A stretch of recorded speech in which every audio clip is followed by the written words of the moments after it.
All right, after some technical difficulties, we're finally live. This is session one of the Sword of the Dales. It's an old second edition module that we've ported into 5e, and I got some great players here that are going to play it through, and I hope they enjoy it. I am Lionel. I'm with the channel of two guys, T and D, and I'm the better half of that channel. So what I'm going to do now is turn it over to my players. They're just going to say who they are and who they're playing. Carol, why don't you start?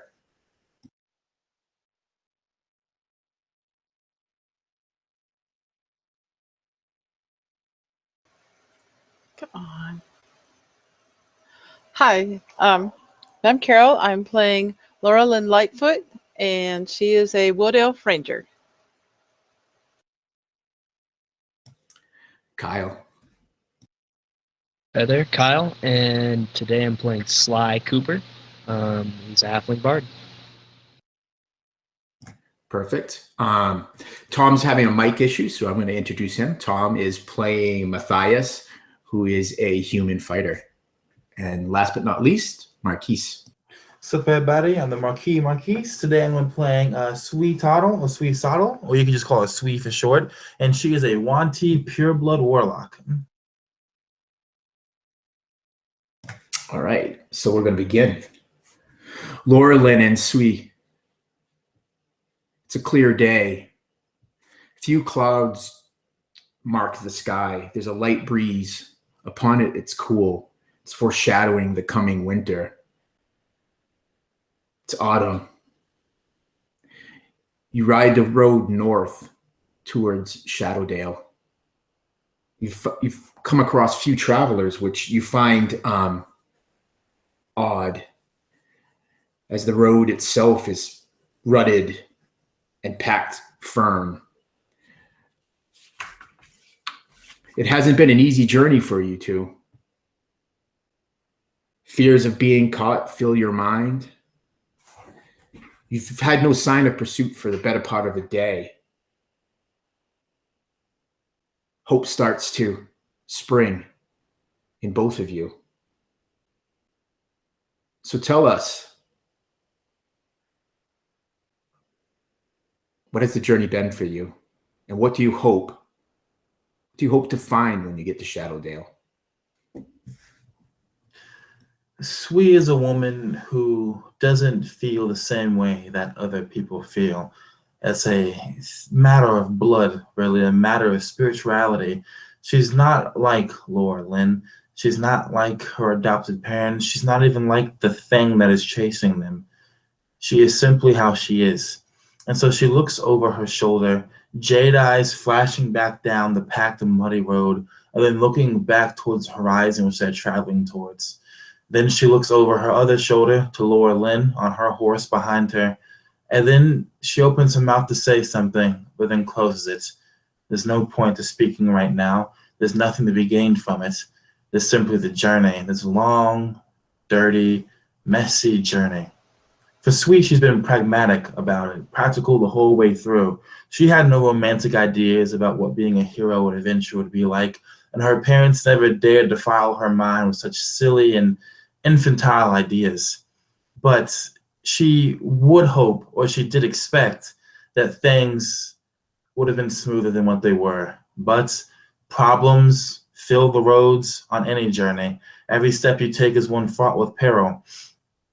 Sui looks back towards the horizon, not looking to Laura Lynn, not saying anything to her, and merely takes in a deep breath, takes note of the cold wind on her face, and wonders what possible destiny or what twist of fate awaits her in the land of the Shadowdales. Yes, Laura Lynn, riding behind Sui, also continues to look around, really very glad she hasn't seen any pursuit for some time. She's a bit cold, she's tired, she's hungry. It has been a long road. After the big fight with the Lord's men, Lord Mahan's men, they grabbed a couple of horses and just ran. She'd come across, she's one of Lord Mahan's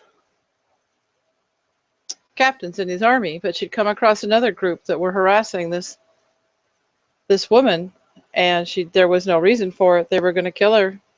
And Laurelyn said, "No, I won't have that." There was a large battle with Lord Mayhem's men, and they had to run for their lives. And that's what they've been doing for the last several days.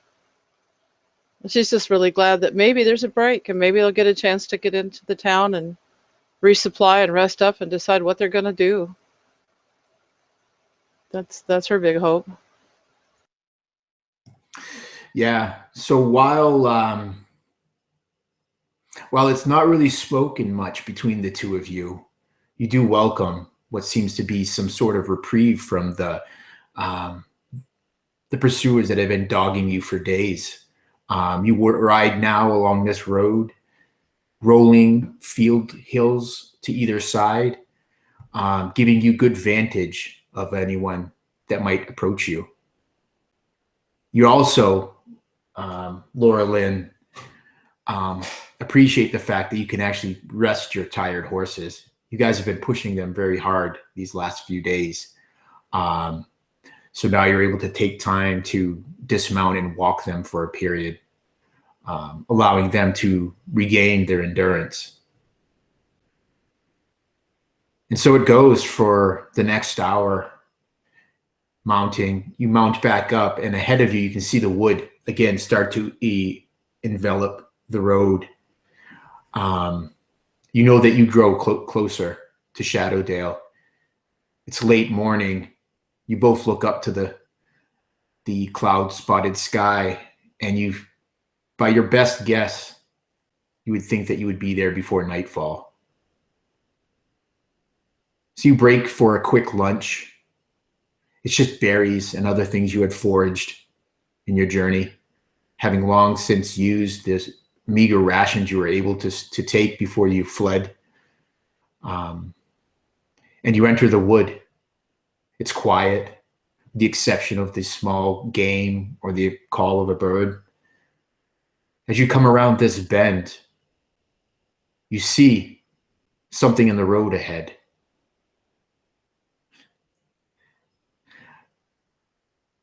As you both draw up closer, you see that it looks to be some sort of parcel or some sort of clothed package. Both give me a perception check.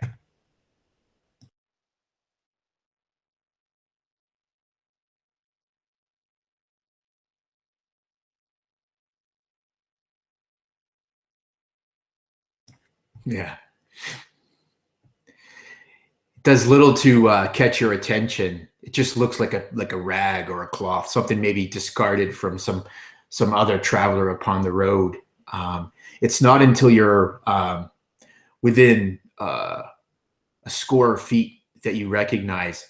You see feet laying out from underneath this soiled and cloak, spotted with mud and dirt.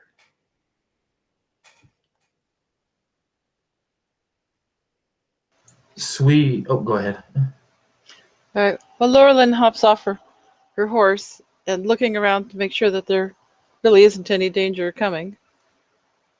Goes up, leads her horse up to investigate the package and see what or the being or whatever's going on here. Yeah, you clearly see that it's some sort of bipedal creature. You see two legs. The actual body is covered by this, like I said, this mud-stained cloak. It's like this dark green, though it's faded from travel. So as you draw up close, Laura Lynn, please give me a perception check. And what are you doing, Sui, as your companion is doing this? Sui stopped a horse maybe 10 feet away, I would say. She's still sitting on it. She's watching Laura Lynn move closer to it. And seeing the feet and seeing the mud clover cloak, she's going to take her light crossbow from the side of the horse, load up a bolt, because she learned from her parents, you can never be too cautious of a dead body on the side of the road. She's going to take aim at what she assumes is a corpse, and she's going to say, "Laura Lynn, be careful." She's going to ready in action to shoot if something crazy happens. And Laura Lynn, when she got off her horse, she knew Sui would do this. We traveled together. She expected that kind of caution and awareness from her companion. Yeah, and as you draw up close to this, Laura Lynn, out of the corner of your eye, you catch movement off the side of the road within the bushes. You look, and there's a broad human man steps forward. He's gray in his hair, a scar running down the right side of his face across his lips, and he goes, "Oh, saw me, eh? You got keen eyes there, she-elf." And you notice that in his right hand, he has this mace, this wicked-looking spiked, bald mace, and he's just resting it across his shoulder. And he's like, "All right, puppet, get up. Game's up, game's up." And the cloaked figure at your feet gets up, and you see it's a young girl, maybe in her late teens. Her face is dirty. You see a bruise on her by her lip, and you also see a black eye. And she looks timidly at you and then back at the stranger as he moves his way out of the bush. And I imagine that they would be surprised at just how very quickly Laura Lynn has her sword out and her shield at ready, because she moves very fast. Yeah, perfect. Yeah, so he kind of stops for a second. This stranger, the girl in the cloak, kind of gives you a look that says, "I'm sorry," as she kind of timidly takes a few steps back. He puts his hand up and he says, "Oh, oi, wait. Doesn't need to be any bloodshed here. We just want what you got, just your valuables. You're surrounded, you see." Are we surrounded? Sui says, and she looks around for a second, and I assume since you haven't mentioned it, she doesn't see anybody. So she looks back over to him and she says, "If we are surrounded, where are your friends at?" And almost in answer, an arrow lands in the sand into the road near Laura Lynn's feet. And go ahead. I'm sorry. No, you can definitely interrupt that because I know you have ready to action. So no, she's not going to fire it. When the arrow lands at Lauren's feet, Sui doesn't react. She doesn't feel anxiety or fear as normal people might. She just continues to look at the man with the mace, and she says, "The way I see it is simple. You can call your friends in, and they can attack us and take what they want, and you will die with this bolt in your throat, or you can let us pass. Either way, there will be bloodshed if you try to do anything, and I can assure that you will die, and then anything we have, you will not." yeah, so you tried to maybe intimidate? Yeah, I guess you could call it intimidate. Mm-hmm. Yes. Why don't we give you to get a roll Right, on that? gotcha. Whoa. All right, that is going to be a total of 14. Yeah, some of the confidence in his posture kind of melts away a bit as he listens to you, Sui. And you see him kind of grip his mace. And he kind of brings it down, not in a threatening way, but he's like, "Well, guess you'd have to hit me first.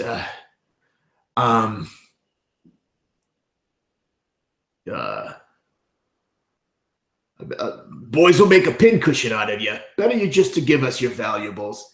And you get a sense that, well, actually, I don't know, how would Sui read that? How is she at reading emotions? She is very methodical. She understands emotions. She doesn't always empathize with them. Like if she sees someone crying, she'll understand why she's crying, but she won't feel any sadness at it.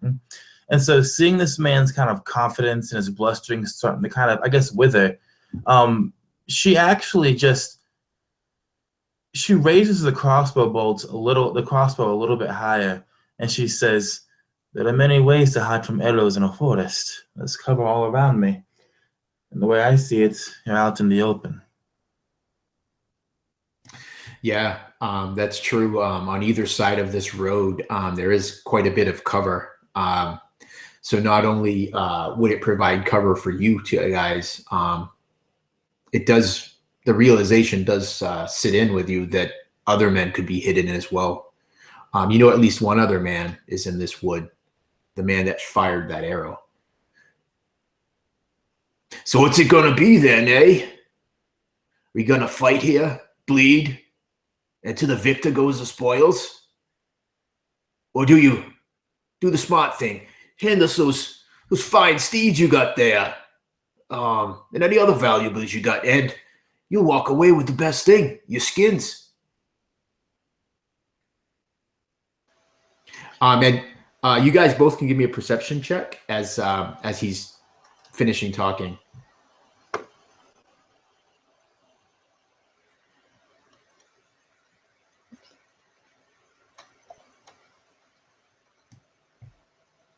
Yeah. So sweet. You hear a snap of a dry branch, and it's coming from a different location than where you would surmise the arrow came from. Your best guess is the arrow that the archer is probably up in one of the larger trees on the side of the road. You're not exactly sure where that archer is, but you know that at least another man is somewhere hidden by the underbrush. Do these horses of ours, do they have any like insignias or like markings that they belong to the Lord Mahan or no? That's a good question. Laura Lynn, how does your lord, how does he treat his steeds? Does he give them any special marking? I would imagine that they would have a marking, probably a brand, because he's very proud of them. We took 2 of the nicer horses that we could find. Laura Lynn's been around animals quite a bit, and she knows a good one when she sees one. And she's not in a hurry to let her go. Right. So beyond even the markings that your lord would give them, you also took saddle, tack, and harness from the stables as well, and that itself would have the scrolling arcane runes of the elf speech worked upon the leather. So what Sui would do, she would take her crossbow and she would use the side of it, the left arm of it, to kind of brush back some of the horse's mane so you can see all those markings and insignias on his bridle. And she points to it and she says, "Do you read Elvish, bandit?" I don't even read common. This belongs to Lord Mahan, this horse.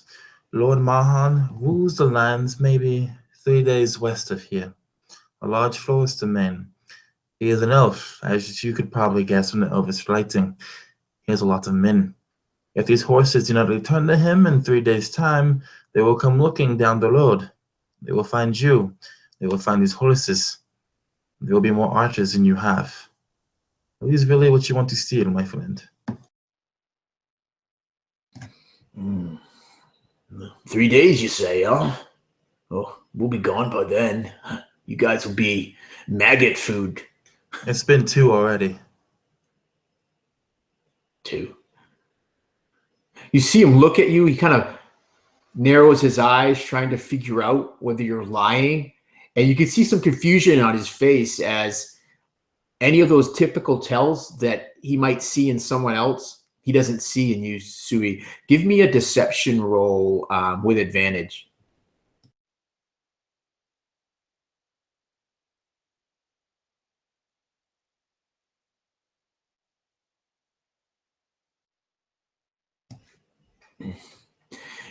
Yeah. Well, I don't want them damn horses anyways. Get over here, girl. And when he says that, the cloaked girl comes over to him and he cuffs her upside the head and kind of shoves her behind him. Go on your way. You probably don't have shit anyways. And then Sui looks at God, I keep forgetting Laura Lynn, and Sui just very nonchalantly kind of indicates with her chin the girl to see what Laura Lynn thinks about that. Laura Lynn looks at Sui and she's thinking, really, she wants to take the girl with her. She doesn't like the way they treat her. She doesn't look like she really wants to be part of all this. with seeing that kind of that understanding in Laura Lynn's eyes, and Sui when you look at Sui Laura Lynn, you just see like the cold eyes of someone who you can't read or understand. But Sui takes her foot out of the straps and she lands on the mud beside her horse. As she pets it on its neck for a second, looks up to the man who I imagine is like staring at her like, "What are you doing?" And then two things are going to happen. She's going to fire the crossbow directly at him, and she's going to quickly duck underneath her horse to try and use it as like half a three-fourths cover or whatever kind of cover you think it would work as. Perfect. Yeah. So before that happens, just as Sui is dismounting her horse, as she's doing so, she's keeping an eye on this man holding this mace, and she's probably also sweeping the woods. And out of the corner of your eye, you see an object approaching up the road behind you. You hear the creaking of a wagon. And so we're going to shift the camera over to this small cart. Not a wagon, I misspoke. It's a small cart. It's driven by this large human man, and he has a small child sitting next to him on the seat. They're slowly approaching. You look at the horse, and unlike your fine elven steeds, this looks like a tired draft horse put into service to pull this cart. Matthias and Sly, you come up upon what the scene as you see a woman mounted on a horse holding a crossbow. You see another woman, and Laura Lynn, are you holding the reins to your horse with your offhand because you were dismounted? Yeah, I would be. Yeah. So I don't have my shield really. I have my sword. And her sword is horse. out. Yeah. And you see them in some sort of conversation with another man, a large kind of brutish looking man who's holding a mace.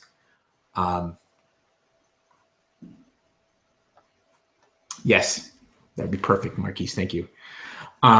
What is it you guys will do? So, Matthias, you're actually driving this cart.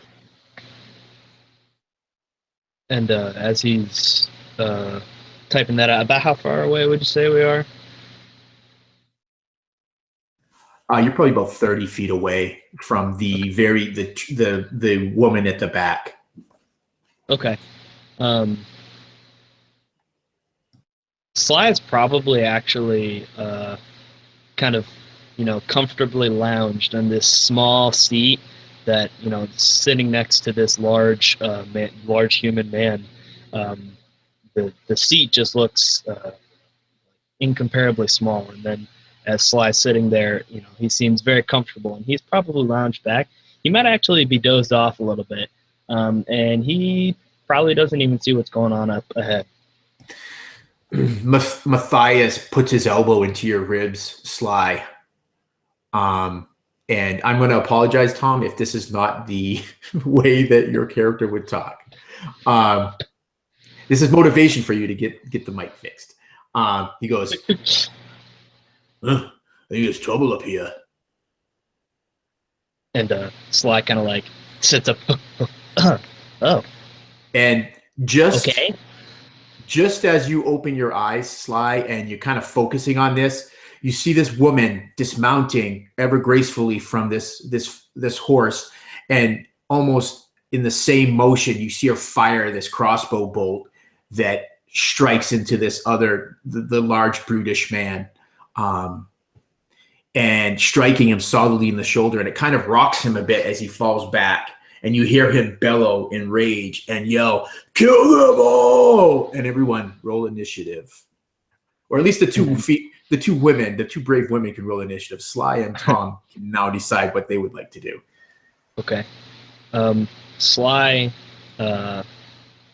seeing her getting off, is kind of staring intently, and he might even catch a glimpse of one of those brandishings on the horse, and he probably knows what that means.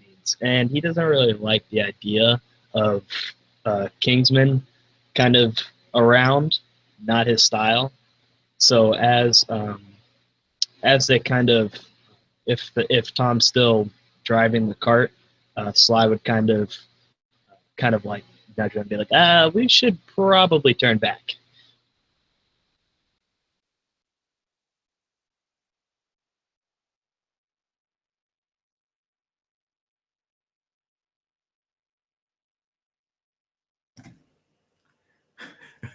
I'm not quite sure what you mean by that, Tom.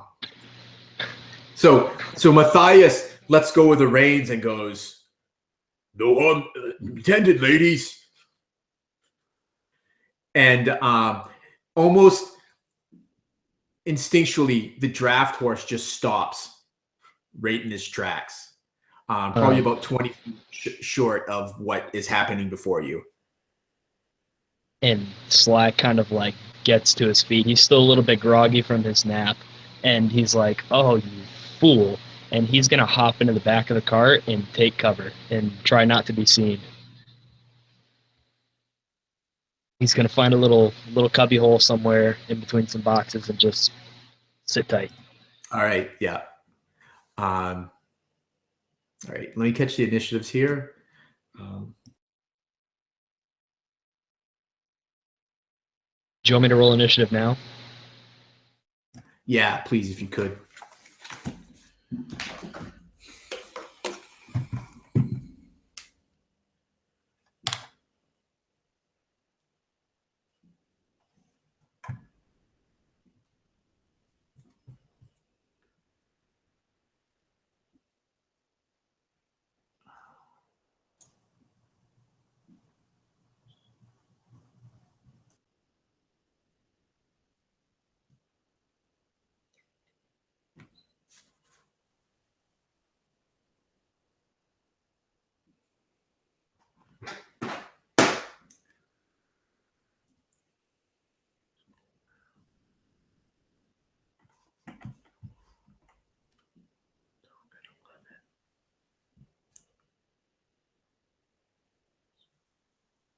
Right.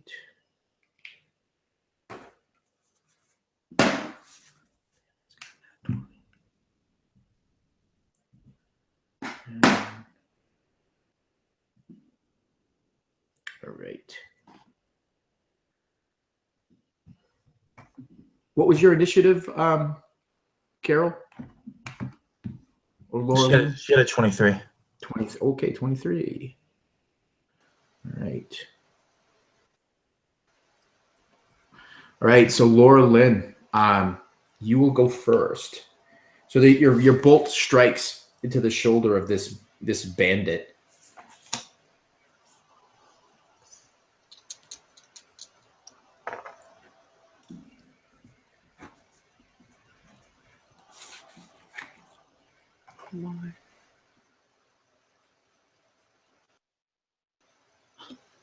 Okay, so Laura Lynn takes advantage of the distraction from the crossbow bolt into that bandit, and just dives in just as quickly as grease lightning and sticks her short sword with the 23. I assume she sticks her short sword into Oh her. yeah. For definitely off balance, having gotten shot by the bolt. Yeah. So for 9 damage. Nice. He grunts. She just gets right in the guts. As he's bloodied by the 2 quick attacks. And you see, like, you would see Laura Lynn, this fear upon his face as he's stumbling back, trying to recover, to defend himself. And perfect. And next, you would hear the snapping and crushing of the underbrush as 3 men erupt from the woods on the side of the road, and 2 of them head towards you, Sui, and the other one heads towards you, Laura Lynn, to try to protect their leader. So what is your armor class, Laura Lynn? Okay. Armor class is 14 without the shield.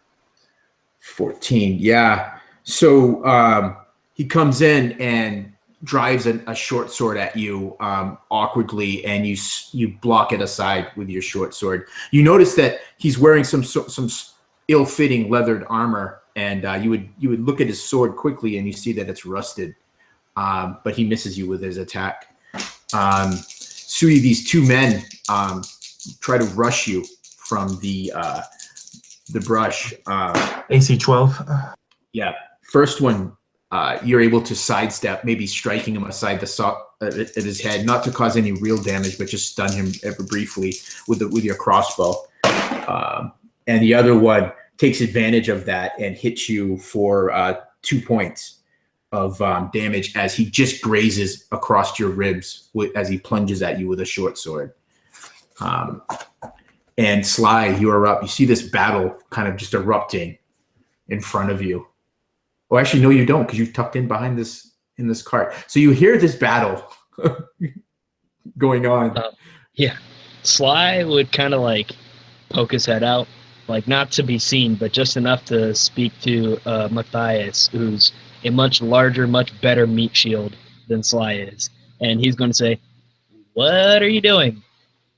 In hopes that he's either going to turn tail and get out of there or go in and clean up this mess so they can keep going. All right, perfect. So you're just gonna stay hidden in this cart. All right. Stay tight. All right. So the man with the mace, he pushes back away from you. He swings wildly at your head, Laura Lynn, and you realize that he's not actually striking to hit you. He's striking to give distance. And as you kind of instinctively step back to avoid being struck, he uses that to his advantage, and he steps back and retreats into the bushes out of sight of you. Well, you hear him crashing, and you see him retreating into the wood. And Matthias, what do you do as you're sitting on this seat of the cart?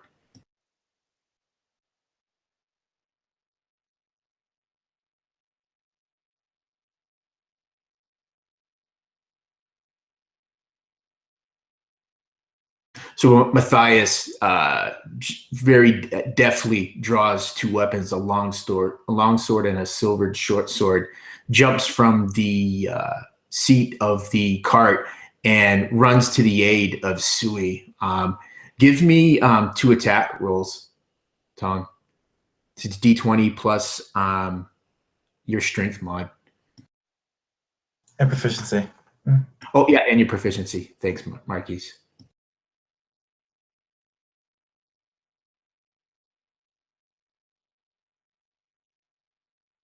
And as he's kind of doing this while he's making those rolls, I imagine he's some sort of audible like notification as he's going, maybe some sort of a war cry or just even a grunt as he hits the ground. Sly will poke his head up again and just kind of give him a little clap and quickly now.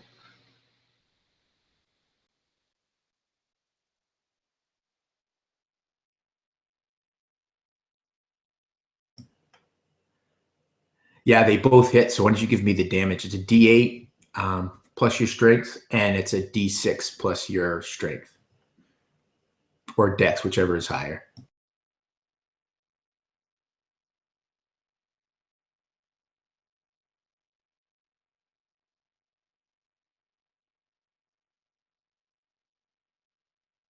Yeah. So as you see this large man come up to your aid, his armor dented and scarred from many a battle. You see him just quickly and efficiently deal with one of your attackers. With 2 quick blows, he brings him to the ground dead at your feet. And he stands near you and says, "Need help, girl?" I imagine that Sui is distracted by the fact that one of the men is still swinging at her, one of the bandits. And so as he says that, she doesn't even look at him. Her eyes twitch slightly when she got hurt earlier, but they quickly flick like a predator to prey to the man who is now swinging at her. And assuming it is her turn? It is. All right. When he swings at her, she's going to step to the side and grab his arm by the wrist.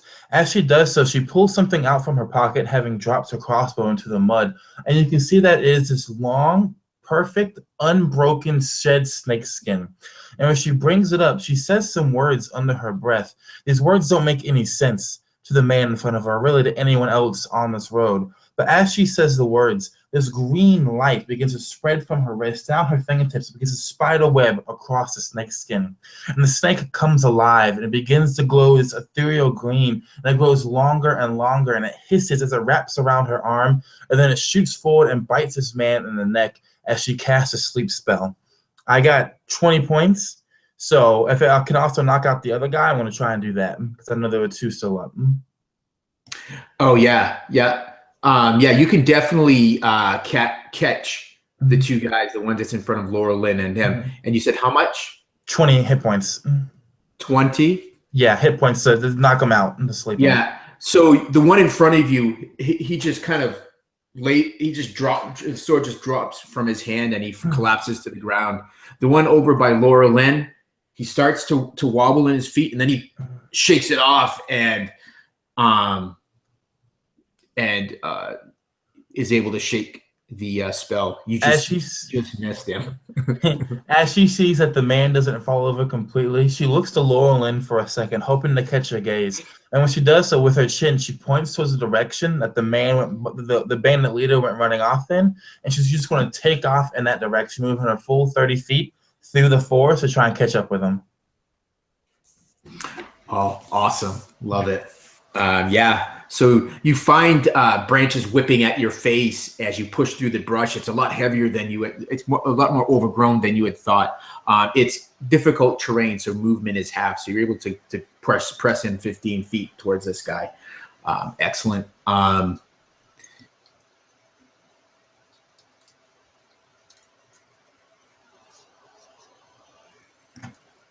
And Tom, could you give me your armor class, please?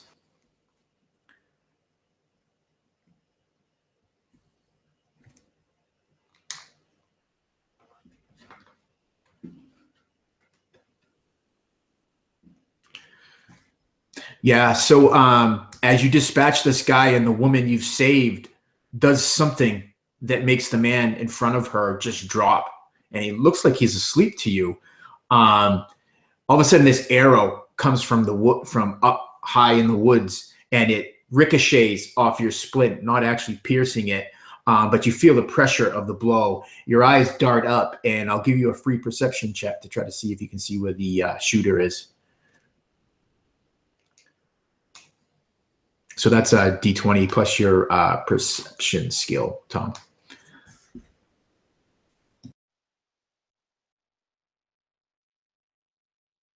Yeah, your eyes quickly dart up, and if the archer's there, he's taken cover, and you're unable to see him. And we are back at the top of the order. Laura Lynn, it's you. All right. Is there still a guy close to me? Yes, it's the one that had wobbled on his feet. Whatever magics your companion did, it was not enough to take hold. Okay, well, seeing Sui take off after the guy that went into the woods, I go ahead and attack this guy again with my short sword. And I have a nat 20. Just tell me how you kill him, because you're going to kill him. All right. Well, just like moving just as quick as the wind in the grass, she just slides in and takes her favorite cut right up inside his guts, and out they spill. And right as she's finishing doing that, she says, "Girl, come with me. We'll protect you." And motions the girl to kind of get behind her. Yeah. First, the man you disembowel, the look on his face is the shocked panic as he realized you've just killed him. And there's nothing he can do. He just drops his sword and tries to hold his guts in. And that's the last thing he does. He's gripping at his guts as he falls to the ground, twitches a bit, and dies painfully. The girl seeing this, you see her just horror on her face, and she just backs away into the bushes. No.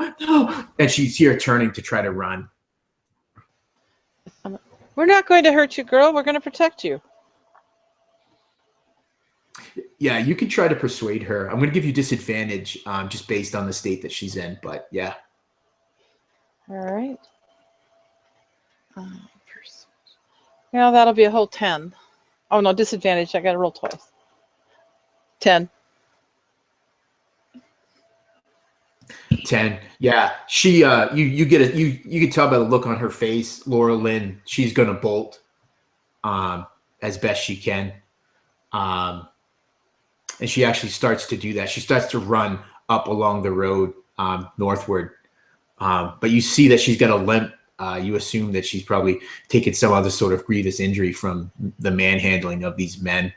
And let me see. I'm going to use the rest of my move. Use my move to go after her. Okay, yeah. So you start chasing after her. Perfect. The bandits are next, and I believe. So you hear snoring at your feet, Matthias. And Sly, you're up. The next thing you would probably hear after that snoring is probably. Oh, sorry. Yeah, Tom. The only bandit left is asleep at your feet because Sui put him to sleep. And he would, after he kind of hears like a couple real quick, and then he would hear one long note, and if he were to look, he would see behind him Sly kind of standing up on the stool now with his fiddle out, and he's gonna start playing some old Western like fight music. It's like crazy fiddle playing, and I'm basically what I'm doing is casting bardic inspiration to give Matthias an extra d6 on his roll, whatever he uses it for, to kind of give him a little bit of a boost, kind of give him a little extra while he's fighting. Perfect. Yes. So Matthias hears this music, and his foot maybe starts tapping, and he starts maybe swinging his swords in rhythm to it. And it's at that point, Laura Lynn, as you start running after this girl, you see a man further down the road step out, and you see him. He levels a longbow, and you see him aiming it at you, and he lets it go. You kind of, there's like a short, like stutter step as the arrow flies towards you. And it hits you right in your chest for 5 points of piercing damage.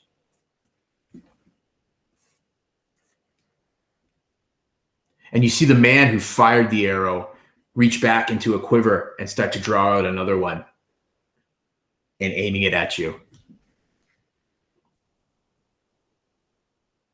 And you hear crashing in the woods as the leader is pressing his way further into the woods away from the fighting. And that brings us up to Matthias.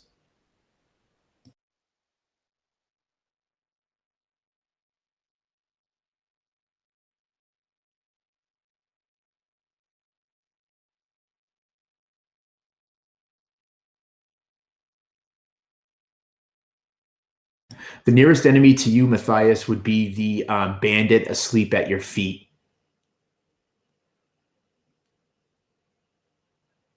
Isn't there still the one that shot at him that he couldn't find? Yeah, that there's one up in the trees based on the angle of the shot. And you know that there's one that you're assuming the woman that you are helping is running after, the one with the mace. He tore off into the woods. So the nearest threat to you would probably be whoever the archer is in the trees, or the guy with the mace that Sui is chasing after.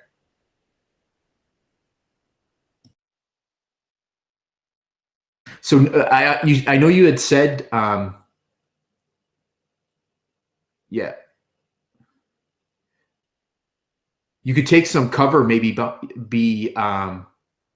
use the woman's horse, which you're near, as some cover as you maybe search the woods looking for the archer. If you wanted to do that. So what I would let you do is you would kind of hold your action until maybe he goes and makes his shot or whatever, and then I'll give you a chance to make that perception roll to see if you can see him. Okay, perfect. Sui, you're up. What are you doing? So first, she's going to keep moving that next 15 feet throughout the woods and everything. Imagine that she's tracking this guy based off of two things. One, how loud he is. She's very graceful while he's very bumbling, crashing through things to his injuries. And the second part related to his injuries is the blood he's leaving on tree trunks, on leaves, on flowers, on the grass. So she'll stop, she'll look up, and she'll keep running past him. After that moving that 15 feet, does she see him at all yet or no? Yeah, you see him weaving ahead of you, maybe 20 feet, 15, maybe 20 feet ahead of you. And she quickly looks around as well. Does she see anything like a snake? Basically, literally, does she see like any snakes like on the grass or on the trees or anything? No. All right. So seeing that there's no snake around or anything like that, she's going to turn back to the man, and she's going to stop for a second, taking a deep breath, and then whistle. And as she whistles, her tongue, you can see, just very quickly flickers out as if she was a snake herself. And this long stream of acid goes from her jaw and shoots straight to the cheese onto this man. It's going to make a Constitution saving throw, DC 13, or is it going to be taking a lot of poison damage? A lot of poison damage.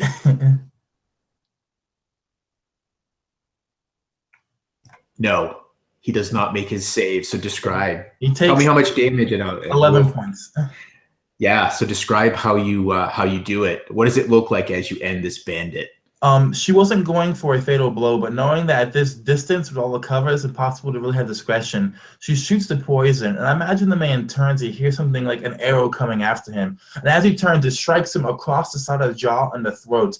You see this acid just eat away at the flesh and the skin. The Wanti's poison being extremely effective and efficient at killing, and is meant to basically hunt bigger and stronger prey than this. And as it eats its way through it, it touches the bone. You can see the bone turning black and sizzling. Blood kind of popping, these pustules coming up, and then pus shooting out of them across the trees. And the man, he's gagging, not on his own blood, not on the acid, but on the disgusting viscous fluids that are now filling his throat and his lungs as he turns around, reaches out weakly, and just slumps down into the grass and the roots.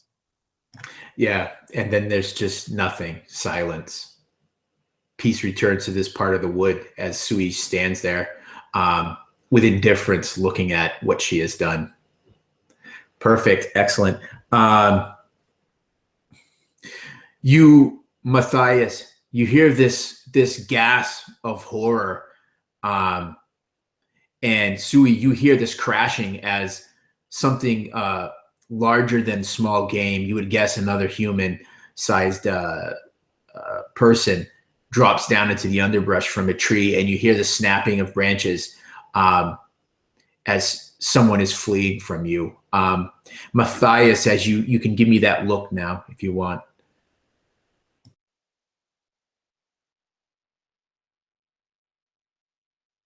No, it didn't just hurt, Tom. That killed. I'm just reading this comment.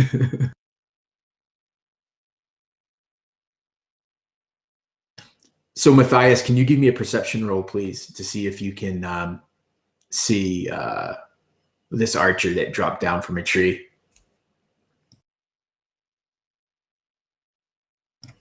I love having my co-DM here. Thank you, Marquise.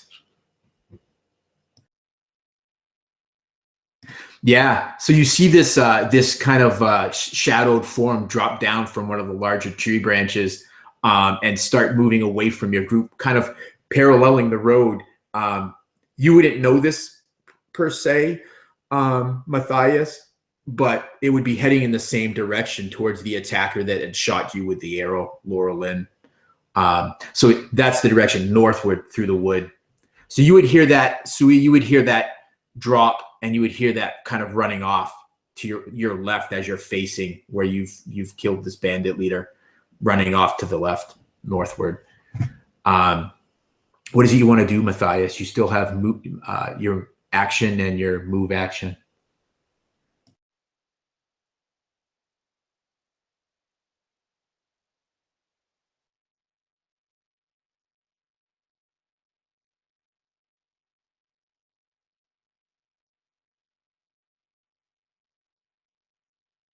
Perfect. Yeah. You know, used to hunting the enemy, you spring into action. So one of the things you can do too is you can do you can do your move action, which is 30 feet roughly. Now, do you want to go through the underbrush, or do you want to run parallel down the road, kind of the same way that Laura Lynn went chasing the woman?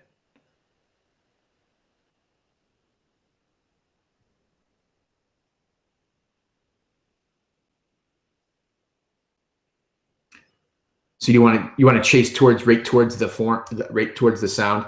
So yeah, you just barrel in there, and Sui, you just hear this bear-sized man crashing through the underbrush, where you were delicate and very agile as you move through the brush. He's just uprooting the smaller bushes, snapping branches, and you just see him and hacking at the rest with his swords, chasing after this archer. Unfortunately, you are not able to get there on your turn, even with your dash action, because you're slowed from the brush. But you can see him, you know, off just the way he ducks just behind this tree. So you had eye on your target. And Laura Lynn, you are up. You've just been shot by this arrow. Your attacker is preparing to fire another at you. What do you do? Laura Lynn gives kind of a gasp of pain, and she's going to dart into the underbrush at the side of the road. And do I have time to switch to my bow and shoot?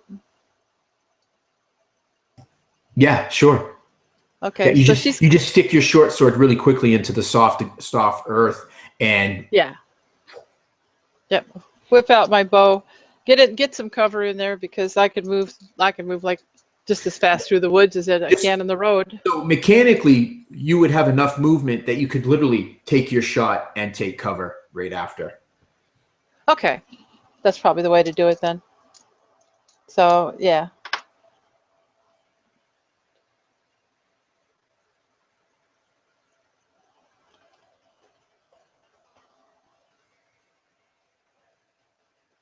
And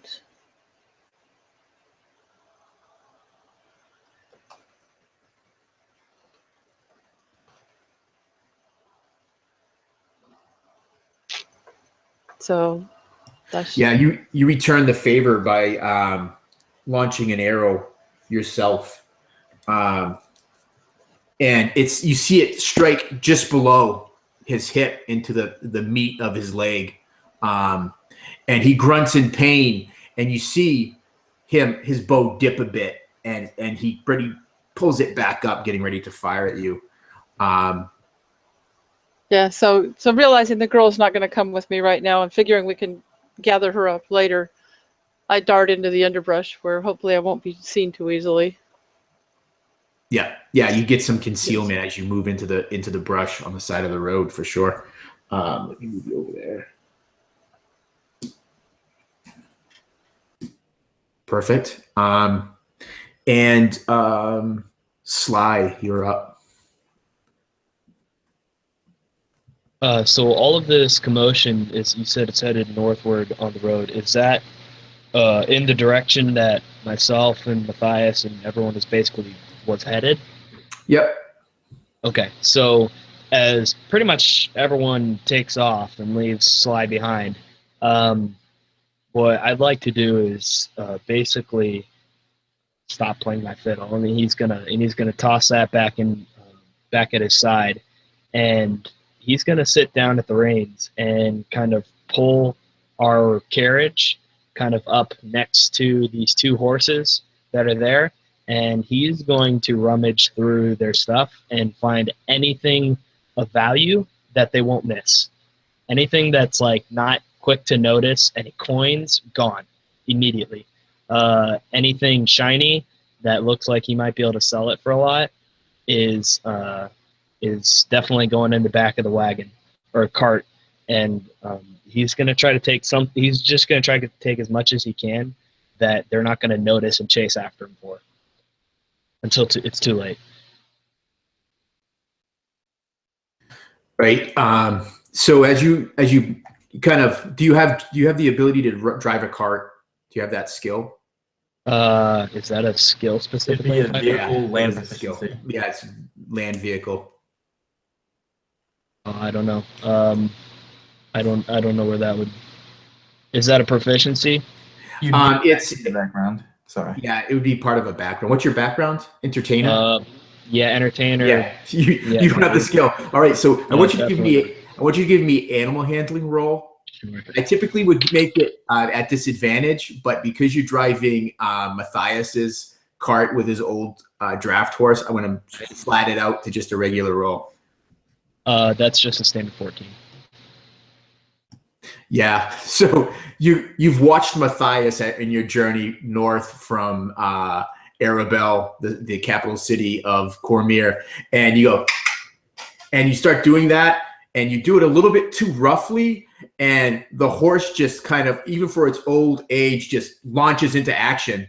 So what you thought was just going to be, I'm going to sidle up next to these horses, the horses just kind of part ways as you just explode into action as this cart starts moving. Does he run over the sleeping bandit? Sure, yeah. We can roll. Why don't you give me a D12 roll and see how much damage you cause to this poor bandit, ruining his sleep. No. Poor guy. That's a 2. Yeah. So you catch his leg, and you hear the snores abruptly end, and you hear as your cart rolls over his leg and continues to go on. Yeah.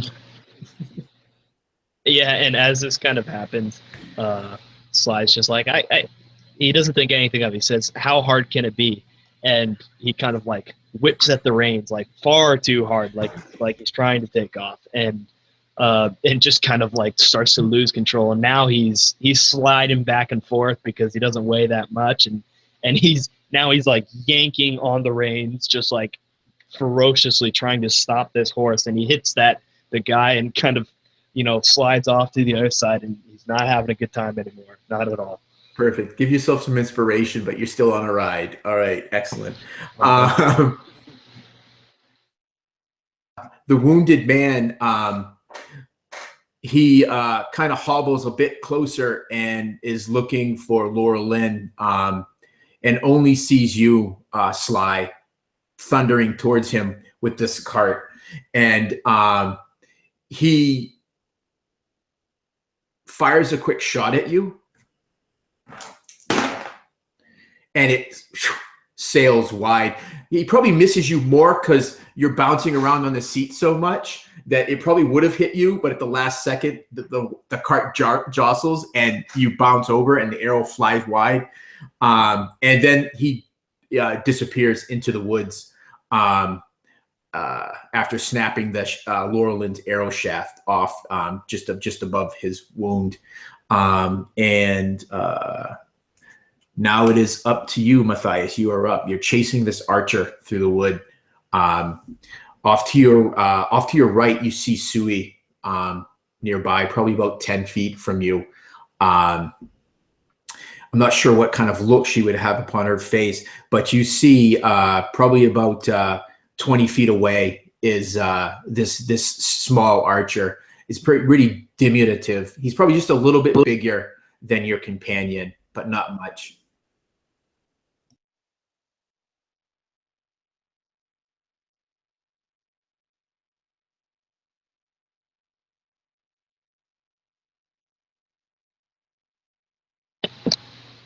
Yeah, he's 20 feet ahead of you, but you're moving through difficult terrain, so you're going to move at half your speed, so you can go 15 feet unless you dash, and then you could go 30. So you could catch up to him, but you wouldn't be able to attack.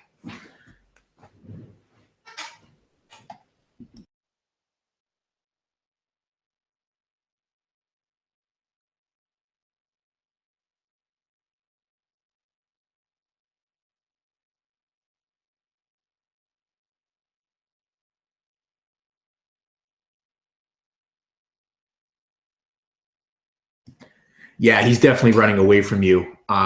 You see that he holds a bow in one hand. You see like a grayish brown cloak on his back, and you see like a quiver of arrows kind of jostling as he's running and weaving through these bushes and small trees. Tell you what, because you can go 30 feet, I would let you do like a move called like a bull rush.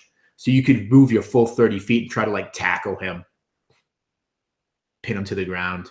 If you'd like, just give me it'll be an opposed strength roll if you wanted to do that. But you guys would both end up prone if you do that, though. That would be the only disadvantage.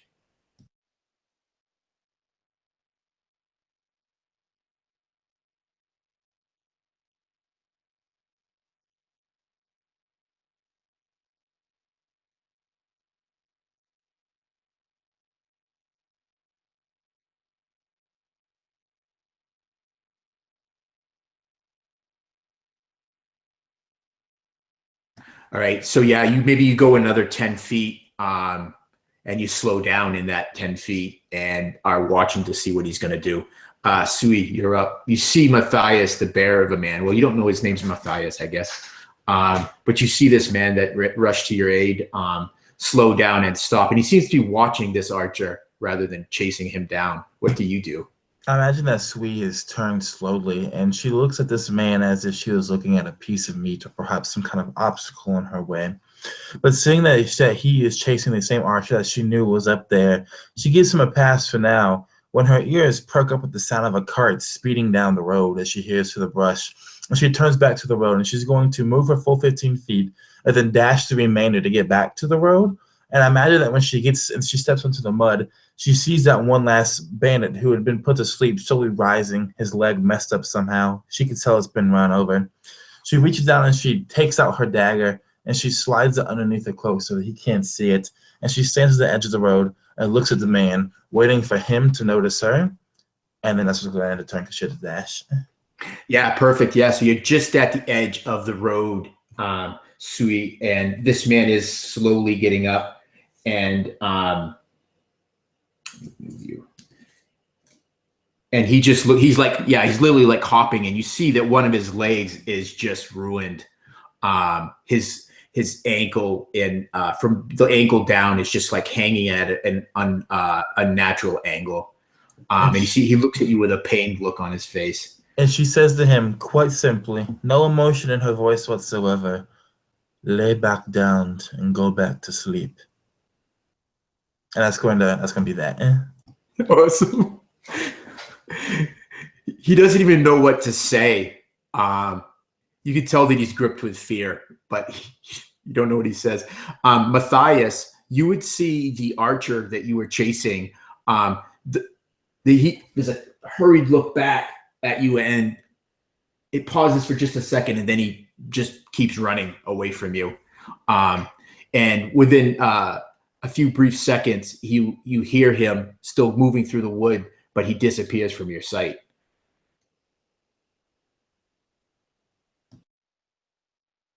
And that will bring us back to the top of the order. Laura Lynn, you're taking cover in the bushes on the side of the road. Yeah, is there still a wounded guy near me, isn't there? That was looking for me? The archer? Yeah. No, he ducked into the woods himself. Okay, can I tell where he went? You probably wouldn't have noticed it because you were undercover yourself. Okay. Unless you were sticking your head out to watch him.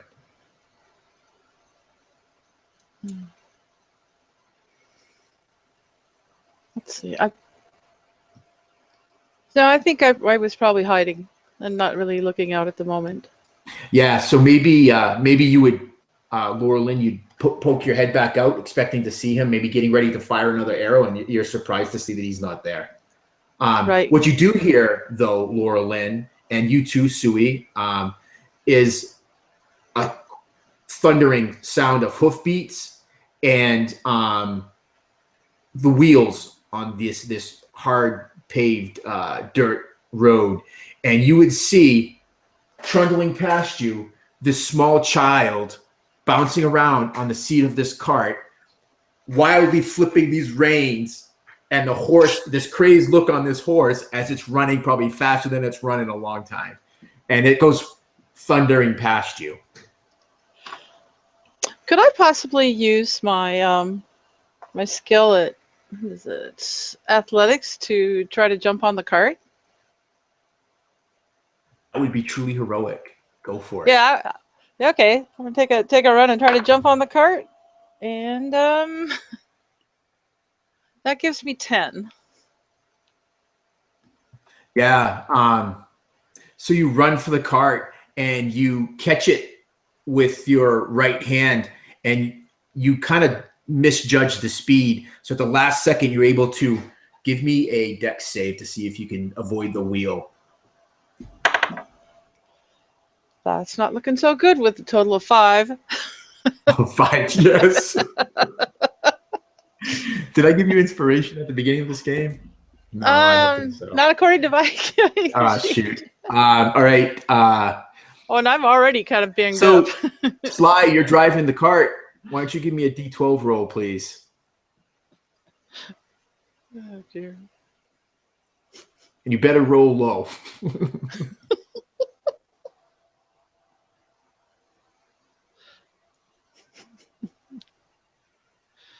Did you just kill my partner? You just killed. The other guy got a 2, and now when it counts, No. So I'm rolling almost. yeah, you are damage. just bludgeoned soundly by this this cartwheel, and it just. I'm assuming that's going to knock you unconscious. I don't know how many damage. It's 10. Is that a 10? 10 damage. Yeah. Oh. Yes, that knocks me unconscious. Yeah, so you're just slammed by this wheel of this cart, and you tumble off to the side of the road, dropping your bow unconscious. So the bandit looks at you, Sui, looks down the road behind him, looks back at you, and he tries to run. He's hobbling away down the road, and he's looking over his shoulder at you, and you see that he is not moving fast at all. He probably only gets about 20 feet away from you. Sly, it is your turn. Give me an animal check. You see this elf woman leap out and try to aid you, and she's just buffeted by the wheel of the cart, and then you see her disappear.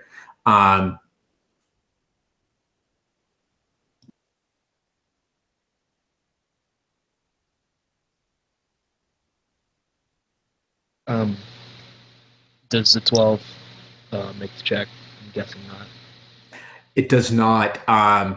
So you start thundering forward even more. You're moving further away from where you left your companion. And the horse, the good thing is the horse is staying on the road. And the other good thing is you're probably going to get to Shadowdale much quicker than anybody else. And you are just thundering on.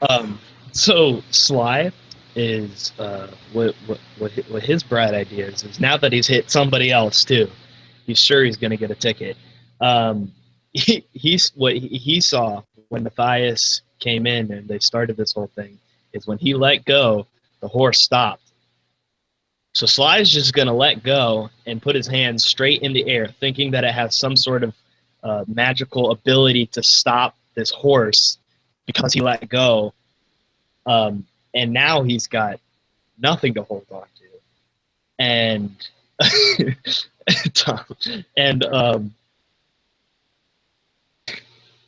and he's bouncing around more than ever.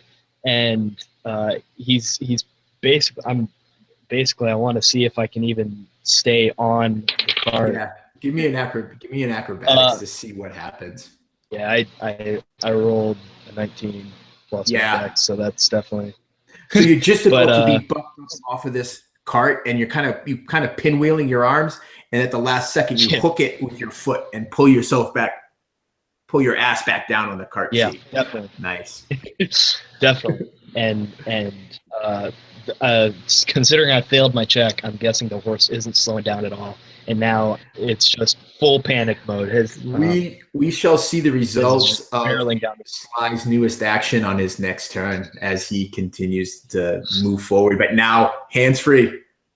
What can go wrong, Hands-free. right? What can go wrong? hoping that eventually the horse gets the idea.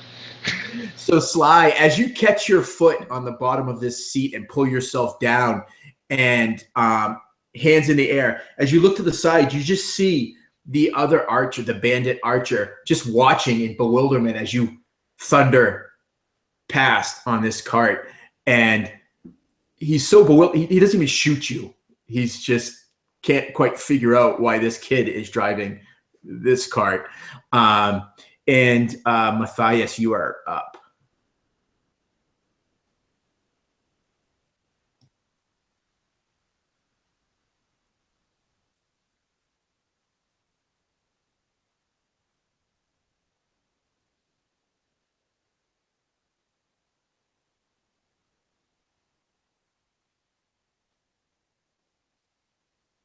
You probably cannot see the cart, Matthias, because you're where you are in the woods, off the road. It's kind of the over. Plus, as far as Sly has gone with him, but you could definitely hear the cart moving further away. So what was a loud, thundering, rolling cart is now becoming a much quieter rolling cart, as he's probably about 100 feet away from where you guys started now.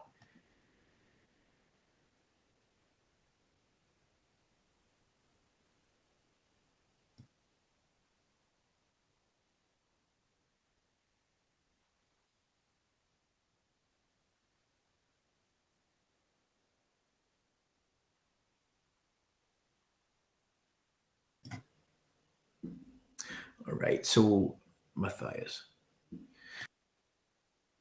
So Matthias, no one is near you. You're kind of standing alone now in the woods. All you can hear is the cart. You can distantly. You can hear the archer that you were chasing running off through the woods. You can hear like maybe a branch snap or feet rustling dry leaves on the ground. But there's no one actually near you. It's by your ears, it seems like most of the fighting has stopped. Probably what would be Matthias's concern now is, where's my cart going?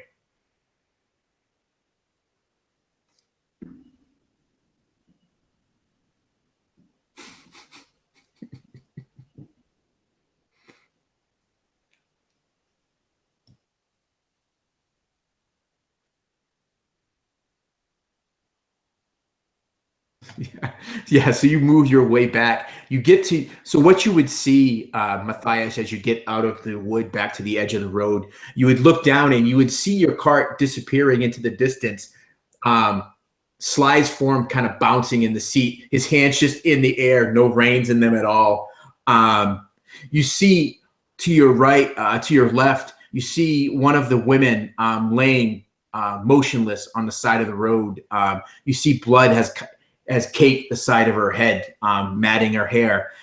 You see the other woman a little bit further down. There are two horses kind of just fairly well trained, just standing nearby. And you see a bandit beyond the other woman, just hobbling away from her as quickly as he can. Sui, it would be your turn. You wouldn't actually have to mount up. She's not that far from you. You could actually easily get to her in your movement, and then do the action you were talking about, Sui. That's fine.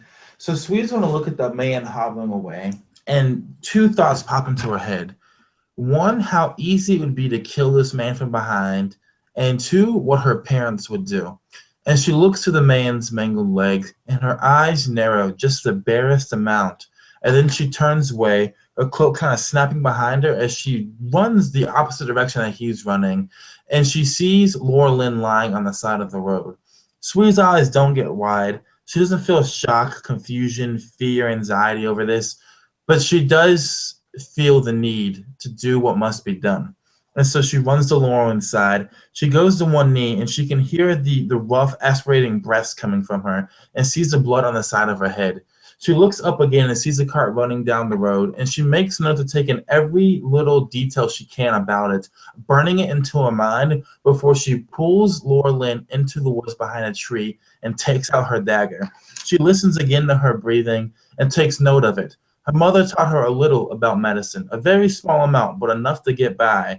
And knowing a collapsed lung when she sees one, she takes the dagger and she slides it between the top uppermost ribs of Laura Lynn's side, opening the lug essentially and taking it out so that way her breathing returns to normal and stabilizing her temporarily at least, so that way she doesn't die right here on the side of the muddy road.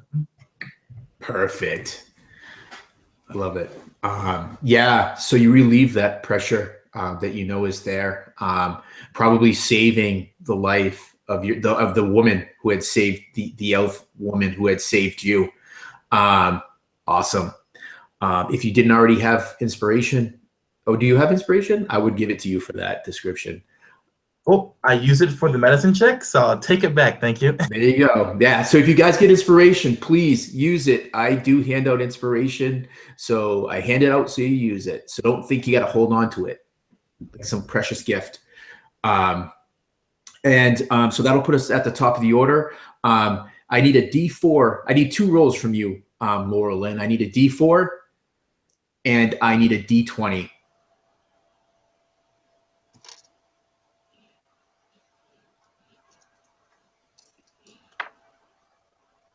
Okay, the D20 rolled a 3, the D4 rolled a 4. So you will return to consciousness in 3 hours. So your breathing becomes much more relaxed. But describe for us, what was it like for Laura Lynn as she was buffeted by this cart and then tumbling to the ground and now to be saved by Sui? What, if anything, what sort of experience did she have? Well, of course, she leapt for the cart, hoping that she could get on there and slow the horse down, because she's good with horses. But she could feel her fingers just slip off the back, and the wheel just smack her in the head, throwing her head off to one side and tossing her off the side of the road as she kind of bounced in a good deal of pain. And even though she was slipping in and out, I imagine, of consciousness and hardly able to breathe, she felt that knife go in, and she and that actually blew some air into her lung and made her able to start breathing a little better again. Yeah. So very briefly, you return to consciousness and you see the placid face of your companion Sui over you, dagger slick red with your blood, expressionless, and then you drift back off to unconsciousness. So the reason why I had you roll the D20 is because of lingering injury, because you took so much damage in one hit. It was more than half. So until you get medical healing, your movement is going to, anytime you go more than your normal movement, if you try to dash, Laura Lynn, you have to make a DC 11 Constitution roll, or else you have too much pain in your from your wounded lung. Right. I start to breathe hard. It starts to hurt too much, and it's going to fold me right over. Right. So yeah, you would need some expert healing in order to fix that. So until that happens, so whenever you take the dash action, and Sly, so you throw your hands up, and probably about 15 feet after the horse runs for about another 15 feet, and then it kind of just stops to a trot, and then it just kind of is breathing heavy as it stops.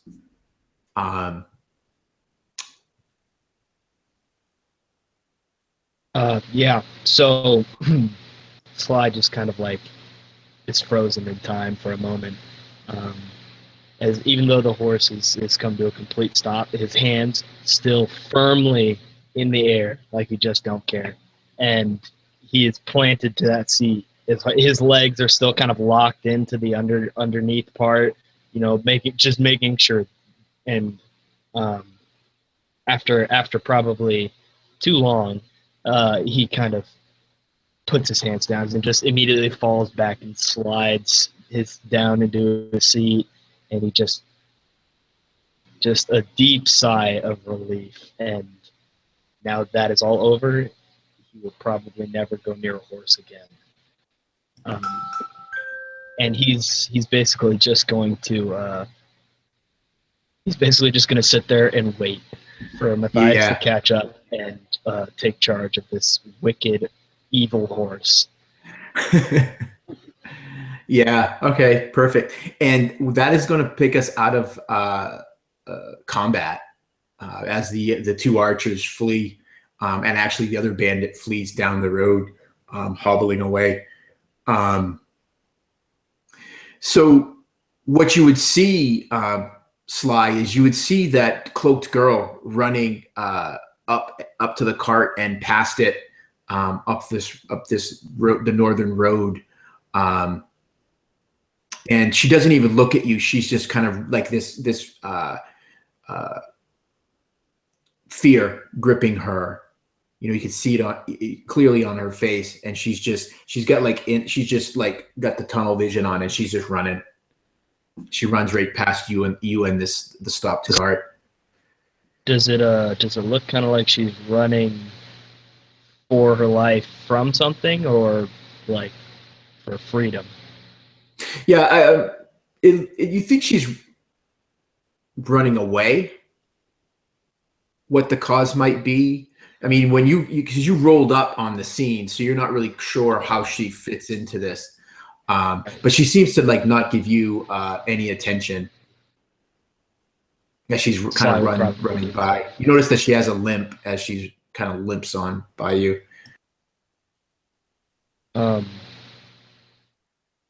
Is it the sort of limp that kind of makes it so that she's within within earshot as she goes by, or she's still basically running past as he's stopped, or does he have a second to basically quick chatter as she walks by?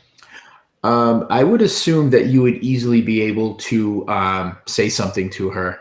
I mean, you're just sitting there like this on the cart as you're kind of looking, and she's kind of running by you. Not very, as fast as she could possibly go. He would probably just kind of exasperated. He would shout out, "Where are you going?" Not really sure why he said that or what his intent is, but for some reason he did. Yeah.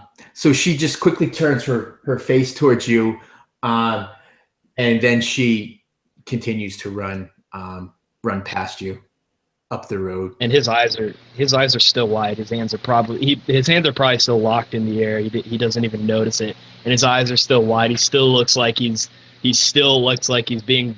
The wind is blowing past him as he's riding on the horse, but he's completely still. And she just keeps running, and he basically lets it go and kind of realizes his position, and that's when he'll kind of slump down and just sigh. He thinks nothing of it. Perfect. And what are the rest of you doing? Sui is still at Laurelyn's side. She knows that when someone has received some kind of serious head injury, you can't really move the person without fear of making it worse. She doesn't know exactly how bad it is. She can't really tell. She cuts off a piece of her cloak, and she pulls some water on it from her water skin, and she begins to wipe away the excess blood, and she ties it around the top of Laurelyn's head. And then she stands up and she looks around, listens for a second, and knowing that Mattias is so close by, she looks around for him. Can she see him at all? Yeah, you could see him. It's hard to miss him. He's standing there, his sword's in his hand. The look on him is someone looking for the next. Maybe he hasn't sated that desire to kill something, having only slain one of these men. He's just looking around, and then you see him. His eyes rest on his cart, and he starts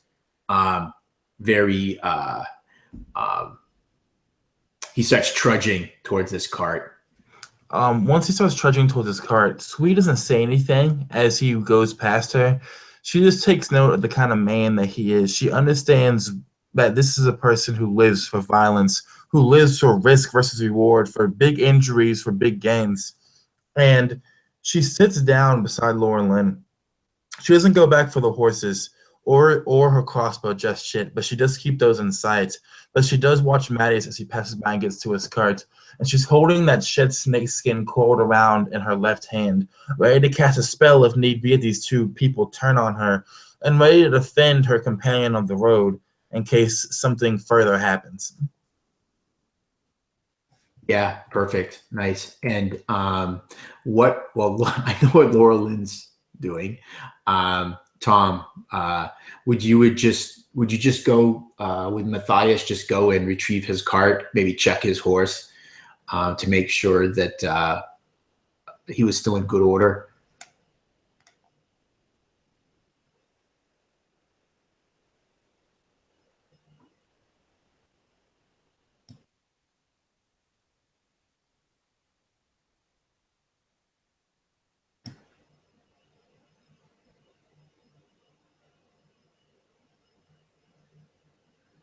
I wish this was like Messenger where it'd tell you if someone was typing, or like Roll20.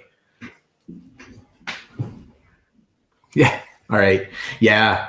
So Matthias approaches you, Sly, with this disapproving look upon his face, and he says, "Yeah, no more driving the cart for you. Leave that to me." And he kind of returns his swords back to their sheaths, and kind of frowns at you until you move over, and then he takes his place back in the seat, picks up the reins, and what is it you do, Matthias? Matthias and Sly, do you continue north towards Shadowdale? Do you go back and check on the women who were set upon by these men? Yeah. So you turn the cart around and bring it back. You see that. I'll let you, Sui, describe what Matthias and Sly see as they bring the cart back upon the scene of you and Laura Lynn. Go ahead, Sly. As he kind of walks up and he says, "And no more driving for you," Sly looks to him very abruptly and says, "Agreed," and kind of rolls over into the passenger side. And as Matthias kind of gets up and takes the reins, he kind of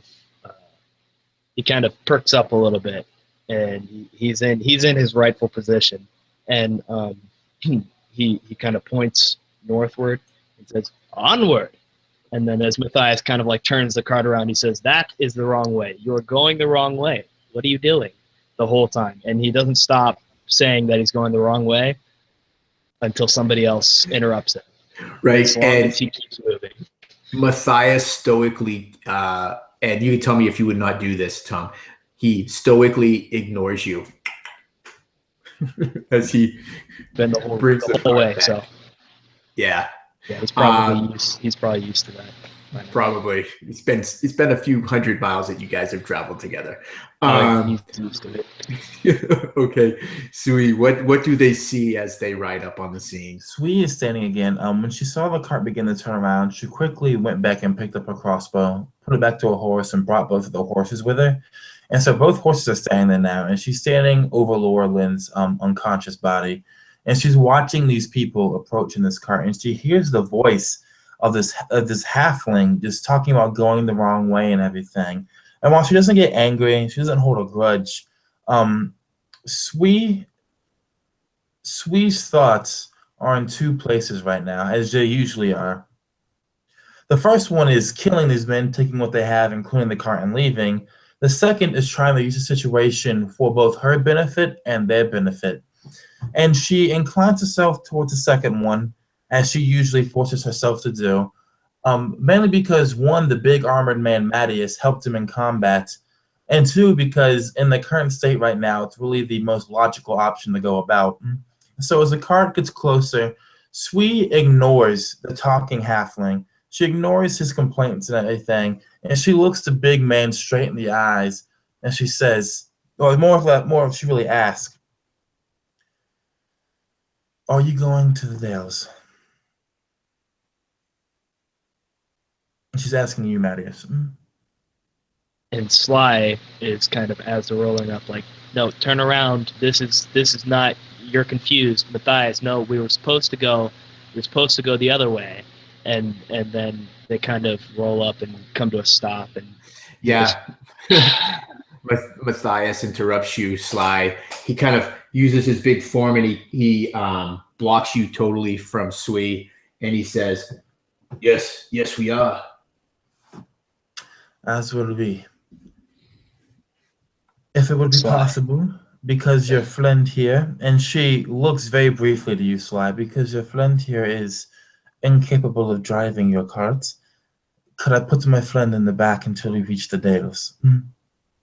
Sly would interject. Well, I wouldn't say incapable. I would simply add non-proficient. Sui looks at Sly with the look of a tiger looking at a gazelle, like just ready just to pounce on this thing and tear it to pieces. And she just looks at you very briefly with those two eyes, and then she looks straight back to Mattias, awaiting his answer.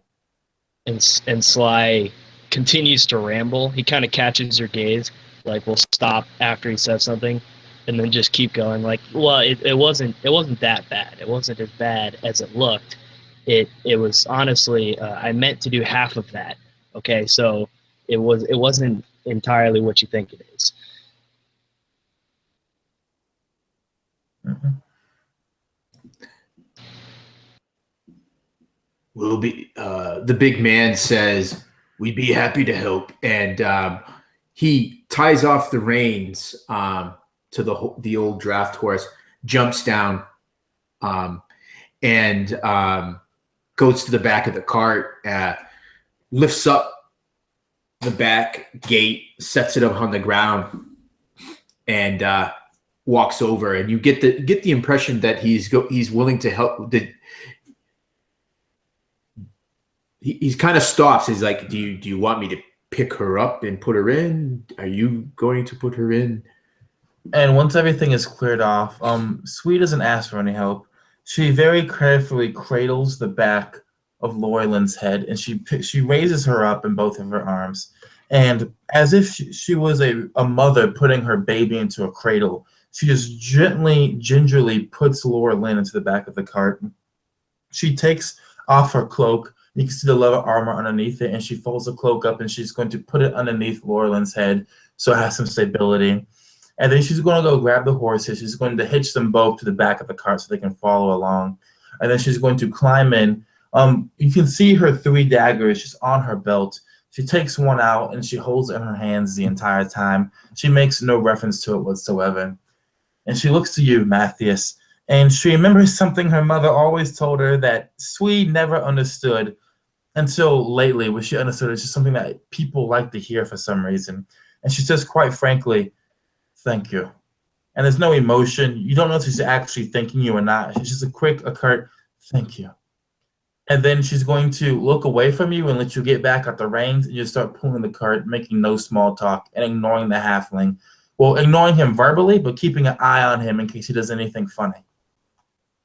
And the whole time after Matthias says, we'll be happy to help, and he just kind of starts doing this slides, just, oh, all right, well, I guess this is what we're doing now. All of a sudden, we've been recruited to the guard, and we're helping random strangers for no reason at all. This is no compensation, no coin, and this is great. This is fantastic. I love it. This is my favorite thing to do. And he's just rambling on and on. And as Sweet kind of says, thank you. He says it. He's doing it kind of to himself, but so that everyone can hear. And as Sweet says, thank you, he'll turn and say, oh, you're welcome. You're welcome. This is great. This is great. And he'll just keep complaining to himself. Yeah. As Lorelyn was put on the cart, she kind of rolls a little bit and moans and kind of passes back out again.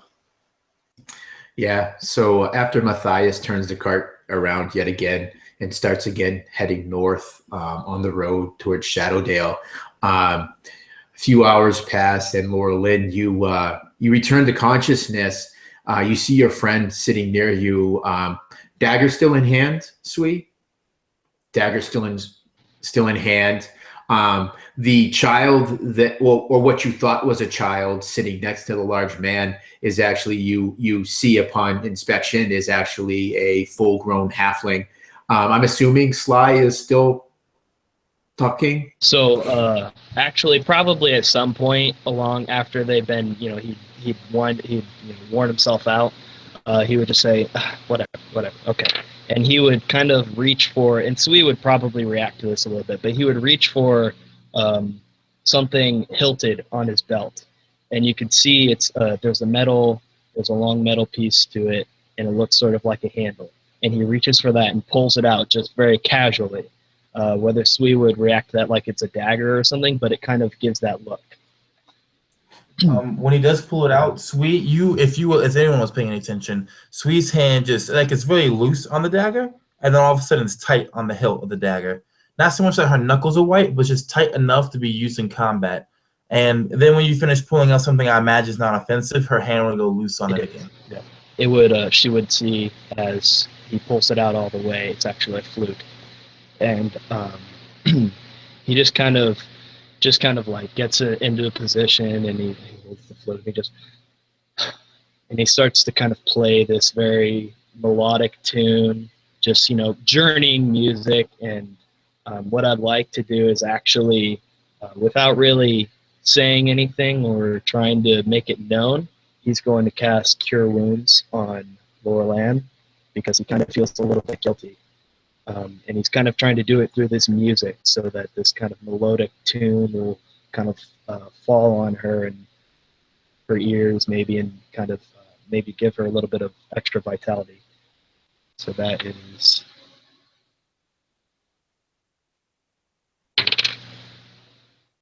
fantastic. So that is a... sorry.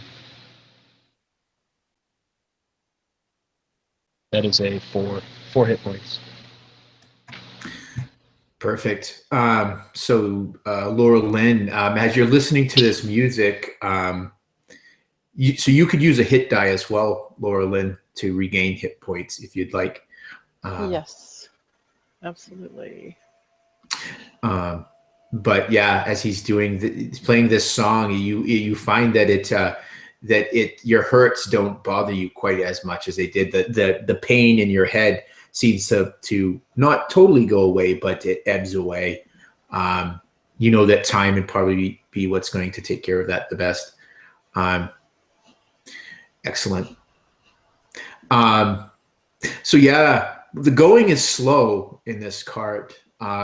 You had hoped that you would make it to Shadowdale by nightfall. The realization quickly sets in upon you, Laura Lynn, and you, Sui, that at this pace, you definitely will not make Shadowdale before nightfall. It'll actually be probably several hours after sunset.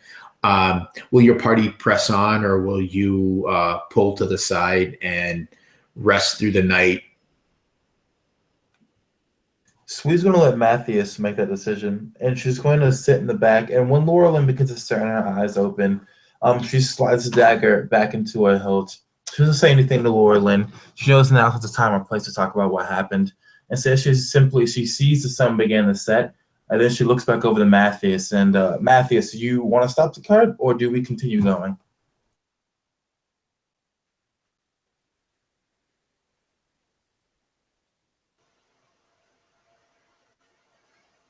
And while we're waiting here for a second, Laura Lynn realizes that she's starting to feel like she can do things again, but she certainly has a bit of a headache. So. Yeah, your head and your lungs, your side where you have this collapsed lung. You wouldn't. I mean, obviously, you would not know it as a collapsed lung. Sui actually very deftly was able to determine based on your breathing that that's what it was. But you just know that you have this aching pain that even even though feeling better, you feel that after a long rest, you'll feel that much the better. So Matthias just looks at you all. I'm tired. It's been a long day. Benawee camp. And he pulls the cart over, not fully off of the road, but just off a little bit off the edge.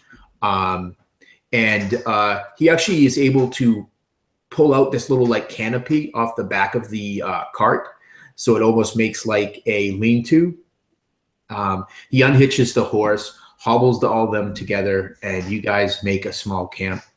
Will you make any preparations, any kind of order for sleeping, or would you all just? We as everything's being set up, she's going to be helping Matthias. The two, I would imagine, are forming kind of a bond between them. Whereas from Sweet's perspective, this is someone very useful to be around. Matthias might think the same thing. So she's going to help him hitch the horses, essentially. She's going to help him lay out the camp. And as she's doing this, she's telling Laura Lynn to stay back, to basically stay in the cart right now and to drink water and not do anything yet until basically they'll talk in the morning.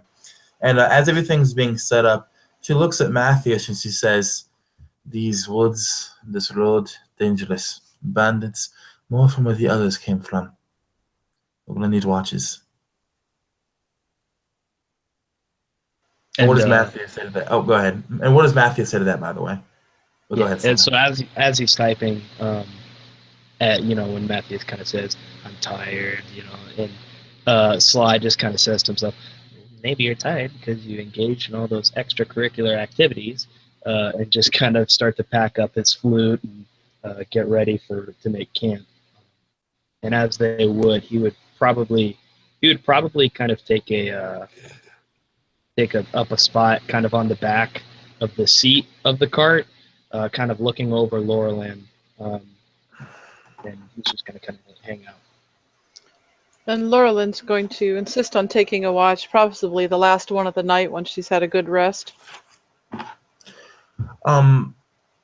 Having Laura Lynn say that, Sweet looks at her for a second, and she looks over to Sly, and then she looks over to Matthias. She doesn't say anything to him, but she says back to Laura Lynn, "You don't need to sleep much. You're on an elf. If you would, Laura Lynn, please stay by the horses." And when she says that she's going to walk over to Laura Lynn, kind of lean in and whisper to Laura Lynn, "I do not trust the short one. He talks too much, and you know what people are when they talk too much." And Laura Lynn just nods back at her. And so Been together long enough to have an understanding. And so Sweet kind of indicates the horses, and she's going to say, "Stick with those for the night. Me and the big one, we will split the watches between us." And Sly will kind of pipe up if nobody at this point has mentioned first watch, and he would say, "I can take first if nobody else wants to." And he's going to kind of pull out his lute and maybe kind of pluck a couple and tune it a little bit. He's not all that worried. When he does that, she's going to consider you, Sly, for a second. Her eyes narrow as she's trying to understand what your game is, because, again, she doesn't fully trust you. She doesn't really fully trust anyone. And she looks at Matthias, and she asks Matthias, "What is your name?"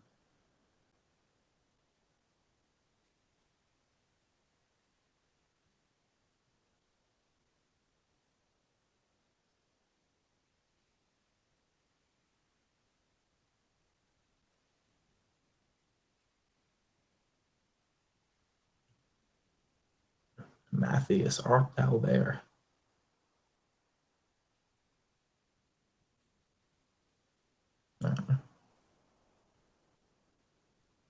You're muted, Lionel. And I just said something so awesome. "I'm Matthias Malatesta, at your service." And he does this curt little bow. You can see the discipline in this man. You probably mark him as some old soldier of some sort. You would probably see, that would go along with his scarred and battle-hardened armor. And when she hears it, she looks him up and down, and she takes in his demeanor, how he carries himself, how he speaks, how he looks with the scars and the graying at the temples of his hair and everything. And she nods curtly, and she says, "You may call me Suli. My companion is Laura Lynn." She goes to say something else, but then she stops. And she looks around again and she says, I will make my bed near the horses and our provisions. I will take the third watch. My friend, she is an elf again. She does not need to sleep much. She will be up throughout the night, on and off, I should say. That's okay with you?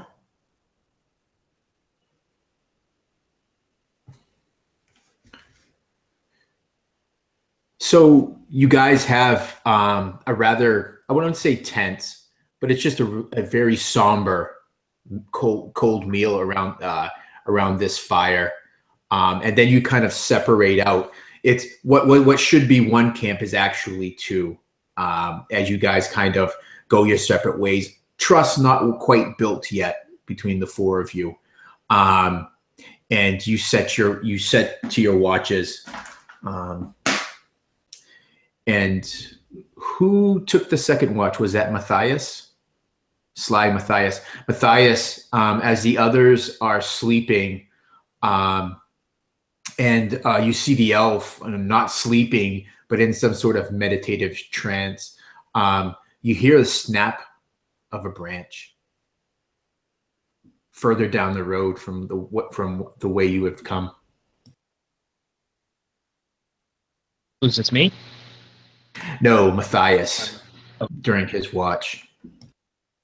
It's almost, you would guess, as you were just looking up, maybe poking the fire to keep the embers just up just a little bit, but not enough to ruin your sight. The moon is half full, so it does afford you some natural light.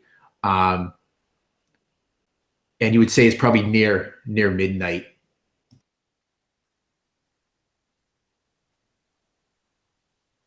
And if you guys, folks, need a break right now, because I'd like to do maybe a break right here, and then we'll do the last half of this session. I'm fine with that. All right, let's take 5.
Right.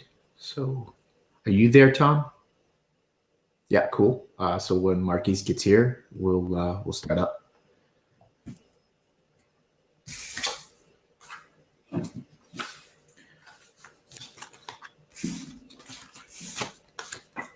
I put in the chat, guys. I put XP. Yeah, it was 75, right? Each. Yeah.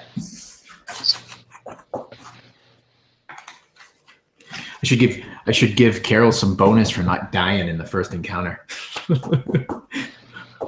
Despite my best efforts. Hey, I'll secret message you, Kyle, the XP you get for almost killing her.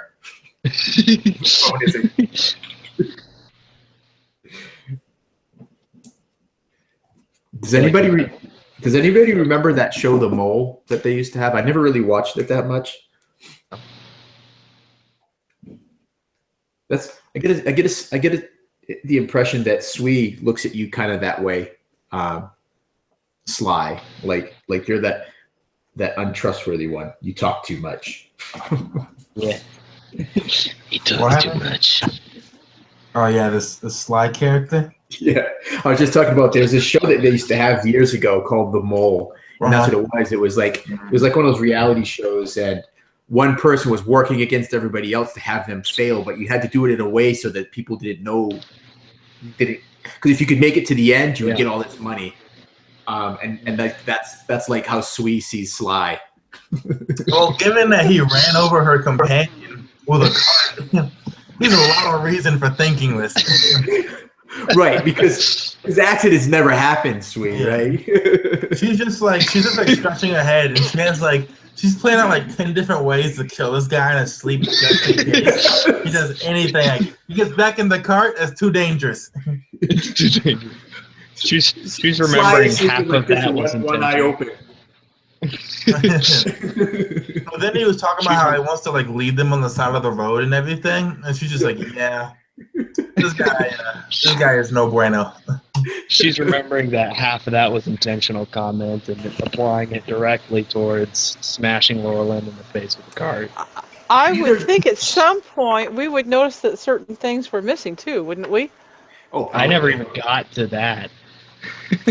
Oh, that's true. Things kind of got crazy, didn't they? You didn't get to steal much. Hey, Sly never said he thought all of his plans through. He just Man, Tom in the side chat was like, "Yeah, he's not driving again. I promise." Thank you, Tom. The reins. Me and Laura Lynn also have proficiency in like land vehicles because of our background, so we got you. But Sly, no driving. Well, I'm proficient. I've got animal handling too, so. One of the things you could do, Matthias, is you could, with some downtime, take him out to this big field and teach him how to drive a car. You could learn that skill if you wanted to spend the time doing it outside of active gameplay. I just got to figure out the clutch. Yes. It's that feather motion. It's that feather motion. Right, yeah. You just got to get that down. Yeah. Don't over torque the reins, man. I have a high deck, so I should be fine. All right. I like putting the clutch there. That's right. Well, it helps if you can reach the clutch. That's his first problem. Tom says a really big field. Yeah, a really big field, right, Tom? Field, a lot of hills. Really big field. And maybe you pulling the cart to start. I don't know.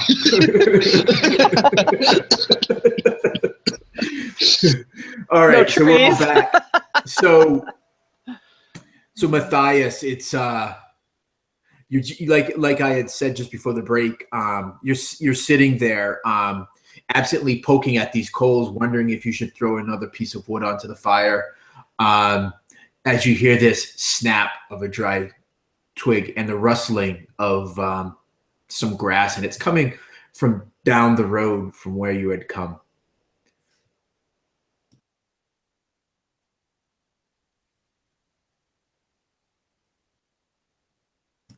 Yeah, you immediately, out of instinct, your sword comes out and ready.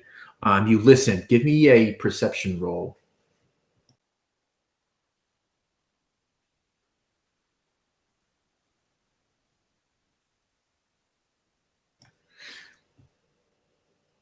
You hold your breath and you listen, scanning as best you can the darkness down the road.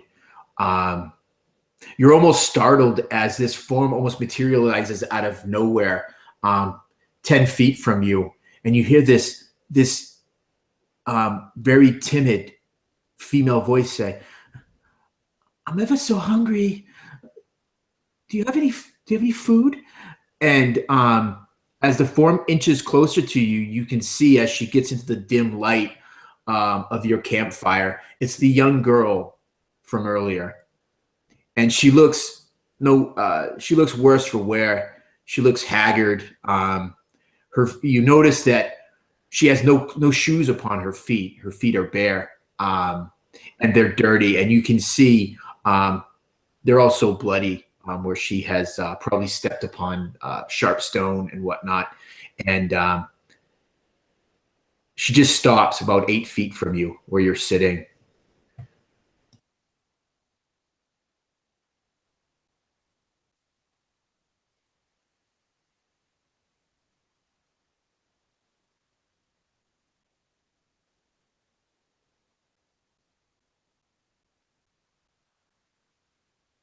Laura Lynn, you would in your meditative trance, you would hear this voice, and it would be your choice whether or not you want to return to full consciousness from the trance that you are in. Yes, I was wondering about that because I would imagine I would hear that and recognize the girl's voice and snap awake because I had wanted to take her into my care. And Yeah, and so as you do that, Laura Lynn, you see Matthias slowly gets to his feet and he says, "Stand there, girl, and don't move." And he goes over and rummages briefly in the cart, and he returns with a small heel of bread and a even smaller piece of cheese, and he hands it to the girl, and she ravenously takes it and starts chewing upon it. Thank you, sir. Thank you. And she kind of just is hunched over, chewing at it. And yeah, and Laura Lynn looks at her, and she kind of measures the little girl's feet with her eyes and things, and she thinks maybe her spare pair of slippers might fit her. And she goes, "Little girl." Yeah, and she looks and sees that, well, she's not armed. She's just a little girl. And I go, "Little girl, what is your name?" She seems a little bit startled that because she didn't hear you approach. And hold on, I gotta get my note.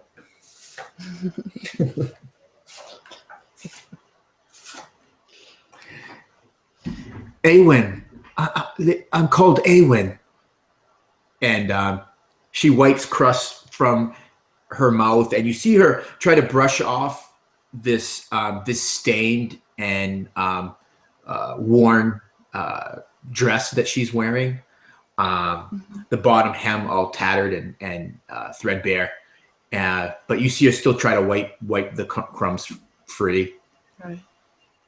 "Eowyn, come with me. I might be able to help you out." And gesture her to come over so I could dig through my pack and see what I can find. Maybe give her something for her feet and something a little warmer to wear. As you say that to her, she hurriedly says to both you, Matthias, and you, Laura Lynn, she said, "It wasn't my idea. It wasn't. He was going to beat me if I didn't help him. He's beat me before. I'm glad to see that you look like good people. I'm glad to see you weren't hurt." Could I, before I go any further, roll a what would it be, insight check to see if she's actually telling the truth? You certainly can, and you could as well, Matthias. Well, I'm not going to figure much out with a roll of 5. And Sui and Sly, you guys both can decide whether or not this conversation brings you from your sleep or not. Sui is going to. She's wrapped in her cloak and she's lying at the foot of the cart. She's going to open her eyes and watch what's going on, but she's not going to make any actual movements so to reveal that she's awake. And she's even measuring her breathing so that way it still sounds like she's asleep. And she's going to watch this little girl and what she's doing with Laurelyn. And how about you, Sly? Sly would kind of in the same manner. He's kind of sitting in the seat of the cart, and he's lounging with his feet up on the end, and he's laid back, and he's got his hand. If to anybody who would notice, his hand is definitely resting on that hilt of his flute, and he's staying, trying to stay asleep, but he's got his one eye on the girl, and maybe he'll kind of like, open the other eye and kind of scan around a little bit every now and then, but he's definitely cautious of what's going on. Sweet, yes. So Sweet, you would notice that the halfling Sly sitting up on the cart, he is also appears to be doing some similar thing as you. You see his hand resting upon the hilt of a weapon. What did you get for a roll, Laurel Lynn, for your insight? I know what Matthias's was. Oh, it was a total of 5. Oh, 5. She is definitely telling you the truth. She is very sincere. She is just this poor victim, and you want to help her. Well, on one hand, I mean, honestly, she's already let us into one trap. Right. So I'm not completely, I am careful, but on the other hand, to me, I really do think she's a cold, hungry little girl that probably was threatened to be beaten. Yeah, she's definitely shivering. You see her bloodied feet. Matthias, you as well. You get a sense that she's being sincere. That she didn't freely draw them into this trap. Right. So yeah, I'm going to go, and I think I've got a pair of slippers at least that will fit her, little leather slippers. They might be a little sloppy, but hopefully they'll help. And maybe a shirt that she can hang on over everything else. Yeah, so Laurel, a little warmer. You sit her down and help to clean her feet, and then you give her the slippers. And the look on her face, you would think that you were offering her the world. She says over and over again how thankful, and they are a little big on her feet. Like I said earlier, you would probably place this girl as maybe 14. She has freckles upon her nose. Her hair is kind of like this light auburn, and she's not an overly attractive girl, but she's not unattractive either. And though it's hard to tell, her hair is kind of matted. She's definitely been misused, probably by those same bandits that you guys routed. Okay, well, I mean, Laurelyn's just going to try to tuck her in and set her up to maybe give her another little bit of bread out of her rations too. Yeah, so she would take any food that you guys offer her.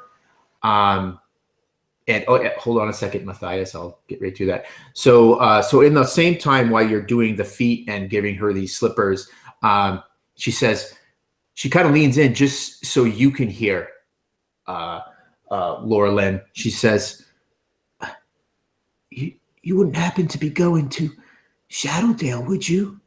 I've family there, And I kind of quietly tell her back, yes, that is, I believe, where we're headed. Wondering at the time if that was the wisest thing I ever said, but too late. Yeah. She smiles at that, and it's at that time that the bear of a warrior, Matthias, walks up. Sword still out? Question mark. we'll go with it as sword still out. And he says, "How'd you come to be with those highwaymen anyways?" And she looks up at Matthias and says, "Well, it was a boy. He said I was pretty, so I ran away with him. My sister said it was a bad, that he was no good, but I didn't listen." And she looks down at the ground, ashamed.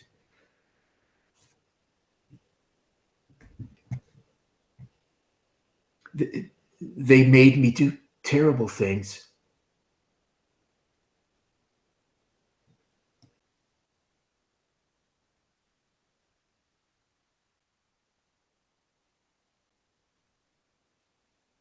No, no, Laurelyn, it doesn't work that way. You got to be married.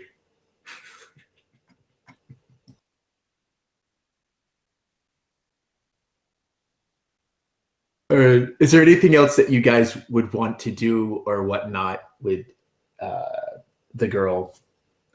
She would ask you if she could go with you the rest of the way. Yeah. So yeah, you would if talking with her, Laura Lynn, she would say yes. The boy, one of the men with the bow, he told me he loved me and that was pretty. But he didn't. It was a lie.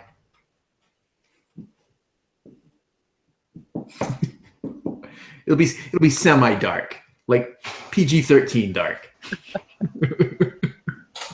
Yeah, Lorelai not.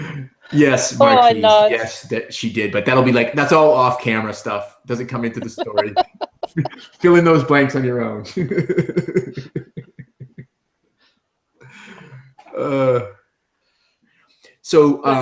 Lorelai nods her head. She understands. She's seen the world a bit. She knows what goes on. Perfect. So her biggest question, and she would ask you, Laurel, and seeing that you've been the kindest to her, so she would kind of lean in close again to you. She would thank you, and she would even like put maybe a hand upon you and say, "Can I travel with you? It would be safer for me, that is." While Sui is watching, can she do an insight check? Because she's doing some things that Sui herself has done before to manipulate people. So, Yes. Right. Well, before I answer, I'm going to look at my companions too and see what I'm going to use what they think. inspiration on it. That is going to be, okay, that's going to be a 15.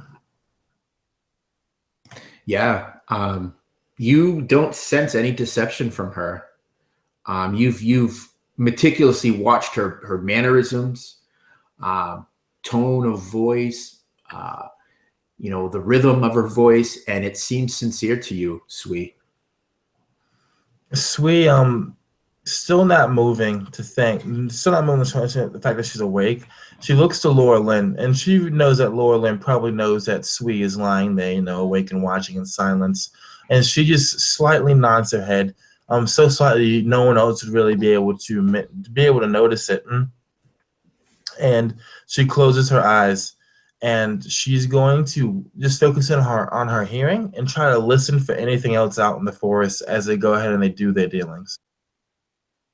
Perfect. Yeah. As the evening kind of drags on, Sui, you hear nothing.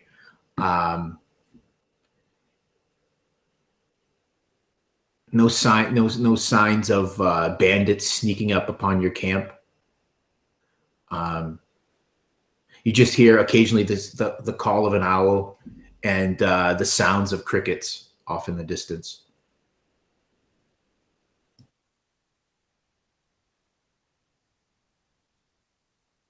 About what time of day is it coming to now after all this? Yeah, it's probably just after midnight.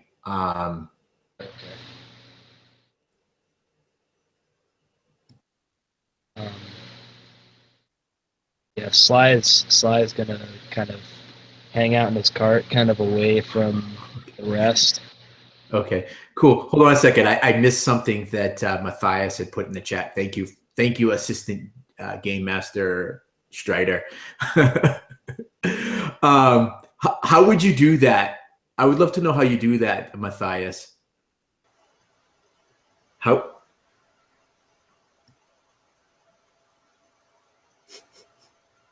In a way that brings up as many traumatic experiences as possible. Not on my watch. So Laura Lynn, as you're maybe as she's kind of maybe cleaning herself up or something, Matthias pulls you aside, and this large barrel-chested warrior says in as quiet a voice as he can, he goes, "I think we should search her, make sure she doesn't have any weapons, poisons, stuff like that." And he kind of looks over your shoulder at her. She could be dangerous. I look at him and I'm like, really? Because by now I pretty much bought into the little girl's story. Like, well, I guess we're going to have to do something. I think you're probably right.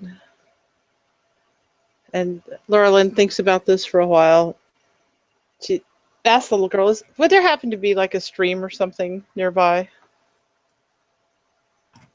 Probably not. You guys didn't go. You guys didn't go to the wood. You just made camp. Okay. Is there some way that we could have a little privacy, like me and the girl, so that I could help her wash up? Yeah, I think that you would probably do the best you could, knowing that probably as you break camp in the morning, you'll probably within the hour or two, you probably will be riding into Shadowdale. Well, the washing up part is also paying close attention to see if there's anything untoward on her person. Oh, yes. So maybe you bring her to the other side of the cart, and you use one of the tarps that Matthias has to make like a small private area. And he's like, no, boys are only on that side, kind of a thing. And so you help clean her up and maybe get her a warmer cloak. And you see, this poor girl has nothing. She has the threadbare dress and cloak that she was wearing. Okay. Well, then once we get her bedded down, I'll just whisper that to Matthias so that he knows. Sly is kind of on the cart, like kind of sleeping, but keeping his eye on this little girl that's just kind of walked up. And as Laura Lynn brings her right over to the cart and then puts up this tarp for privacy right next to Sly, he's just like, well, all right then. And he kind of like hops up and heads over and just very casually hops up and lays on the back, kind of in the saddle of one of their horses, probably Laura Lynn's, not Swee's. And he's just going to kind of casually hang out there like it's his own horse.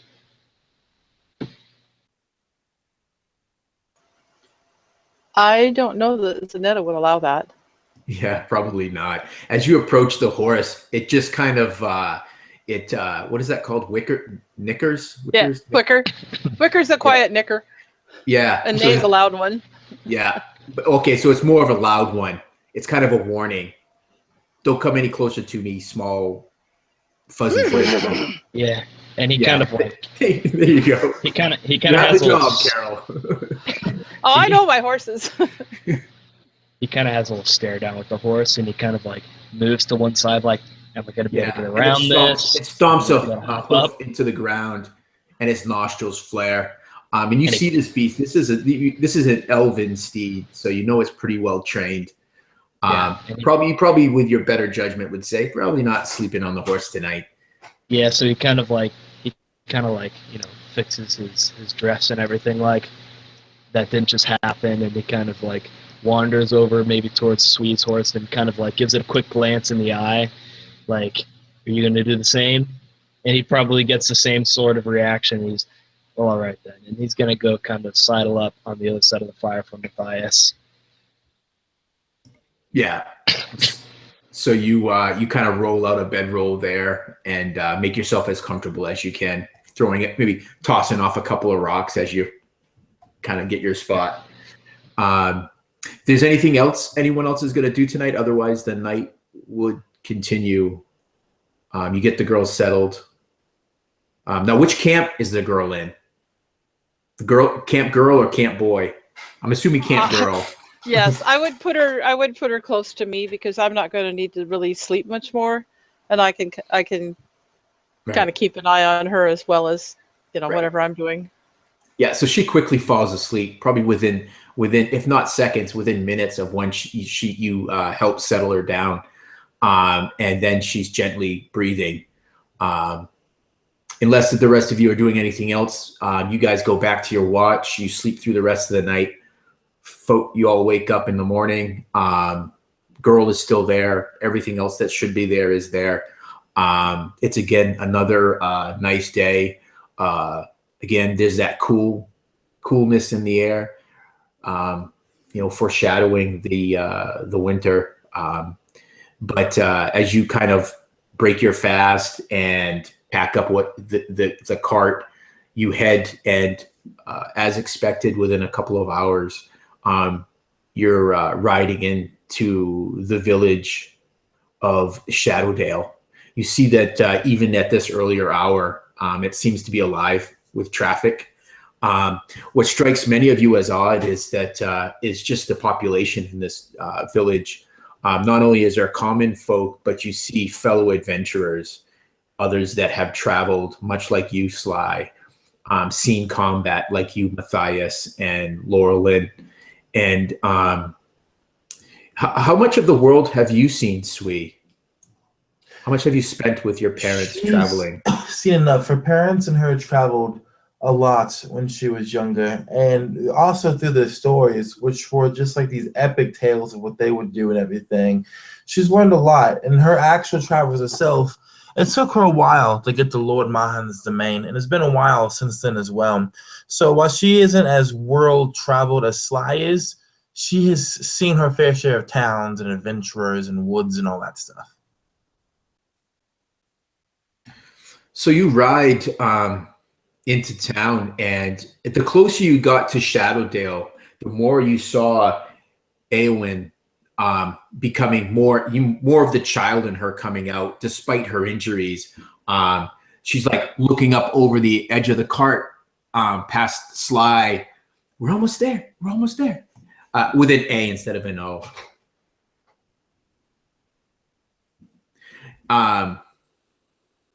Yes. So as you start to ride into town, she doesn't wait for Matthias to stop the cart before she jumps down. Quickly, come on. I'll show you to my sister, she says to you, Laura Lynn. You can take your friends too. I'm sure my sister would be glad to see you as well.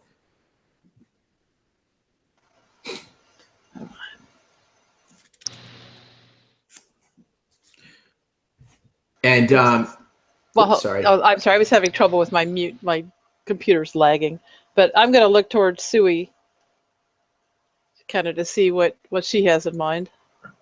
Sui's been watching Eowyn, and she's been listening to how she's talking, watching her childish demeanor and everything. When Laura Lynn looks at her, Sui nods back in affirmation, knowing that while they have no real place to go, as complex a journey as they can make is better, because that means that Lord Mahan will have more steps he has to go through to follow them up. So she just simply nods to her, not speaking her reasoning for it, but allows Laura Lynn to lead them where they need to go with this girl. Well, Laura Lynn, like I say, for some reason she and Sui have kind of gotten to really know each other, and so she kind of looks at Matthias and at Sly, maybe, to see, do you want to come? Sly kind of like leans in towards Eowyn, and he he kind of says, "Does your sister have a lot of money?" Kind of gives this devilish grin. She. Okay, cool. Yeah. She kind of chuckles at that, Sly. You're starting to see more of that, maybe that humor side of this girl, and she goes, "No, she works at the Old Skull Tavern. She's a chambermaid there."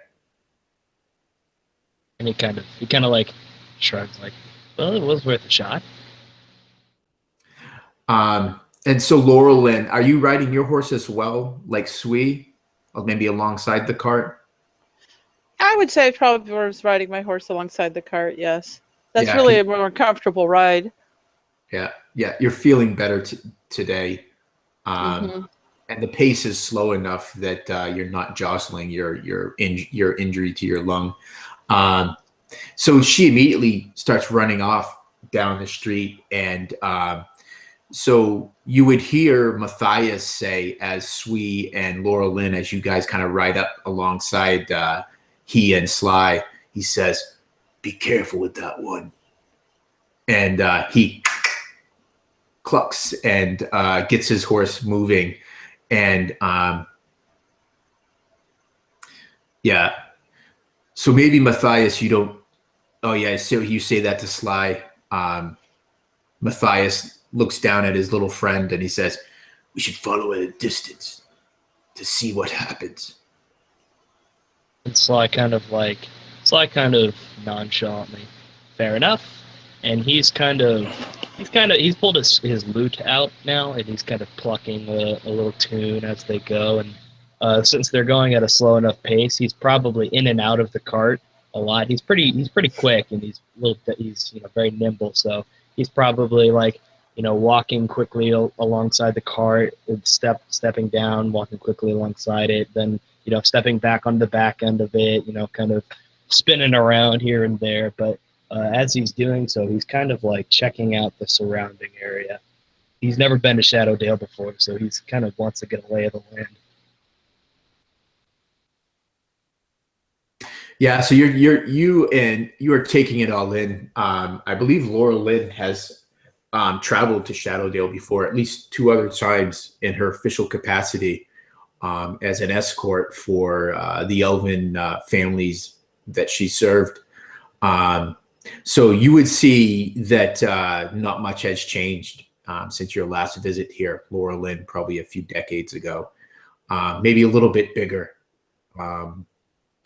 But as the rest of you ride and follow this girl, she leads you to a 3-story building. It's built with placed together as planks, thatched roof.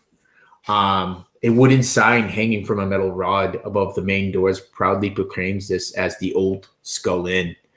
She doesn't wait to see if you're following her, and she disappears through these doors. Beyond, you guys can hear the sounds of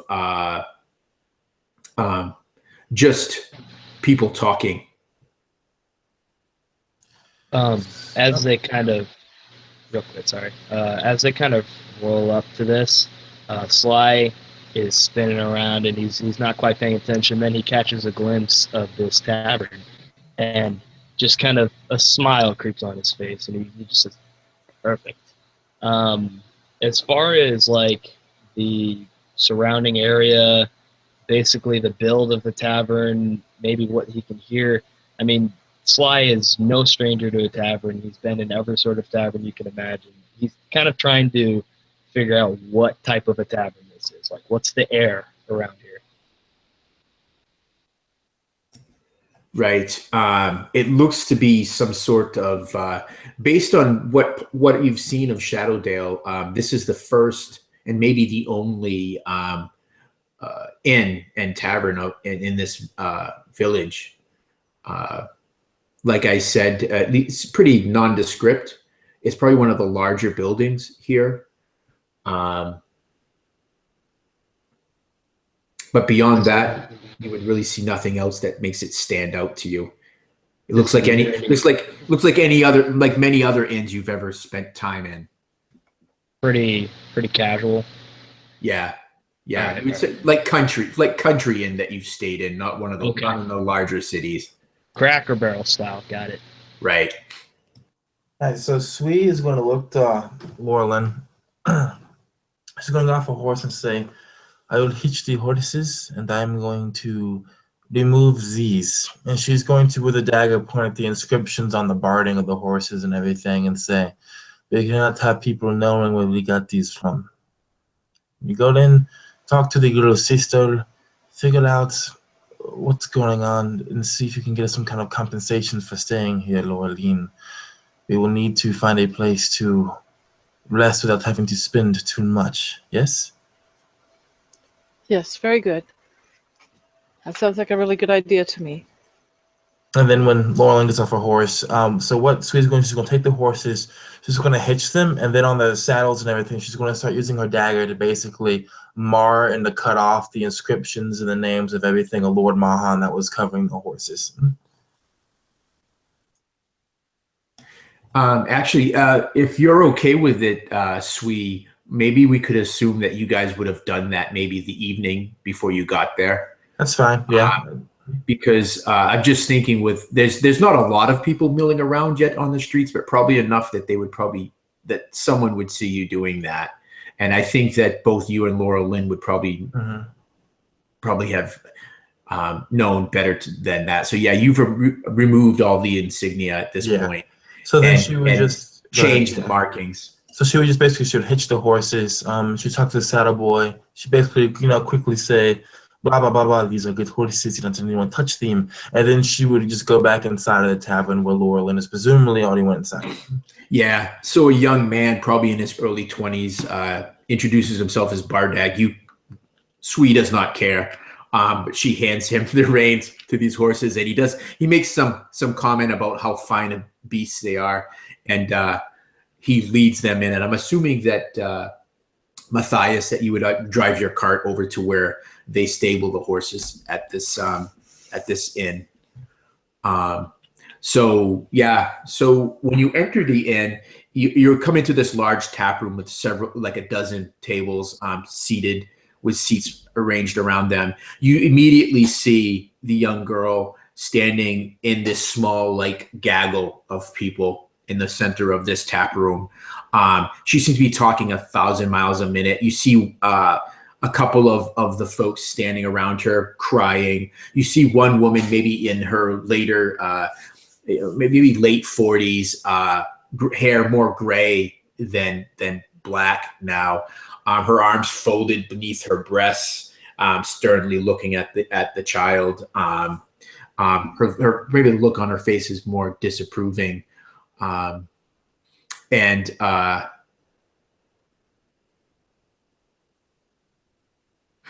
Okay. Yep. So what do you guys do as you all enter this tap room of the Old Skull Inn? Sly is probably the first one through the door, right after Eowyn, and he's pretty eager to get into a tavern because that means coin, and he sees all these people kind of huddled around Eowyn, and he just very nonchalantly kind of walks over, and he might be skipping a little bit, and he's kind of humming a tune, and he wants to see if he can grab a couple of coin purses while these people are distracted with Eowyn and her return. He wants to kind of do a little wheel and deal here. Could I roll perception for Sweet to see this as she enters? Yeah, so he would go in before you. So let me just describe what you see. So other than the gaggle of people, there's probably a half dozen people around Eowyn. And what you also see is you see some other customers arranged randomly across the tables. So when you said helping yourself to some loose coin, are you talking about maybe from the patrons or from the folks sitting around? Whoever looks the easiest to grab. So if there's like some drunkards along the way, he'll probably sneak his hand and grab.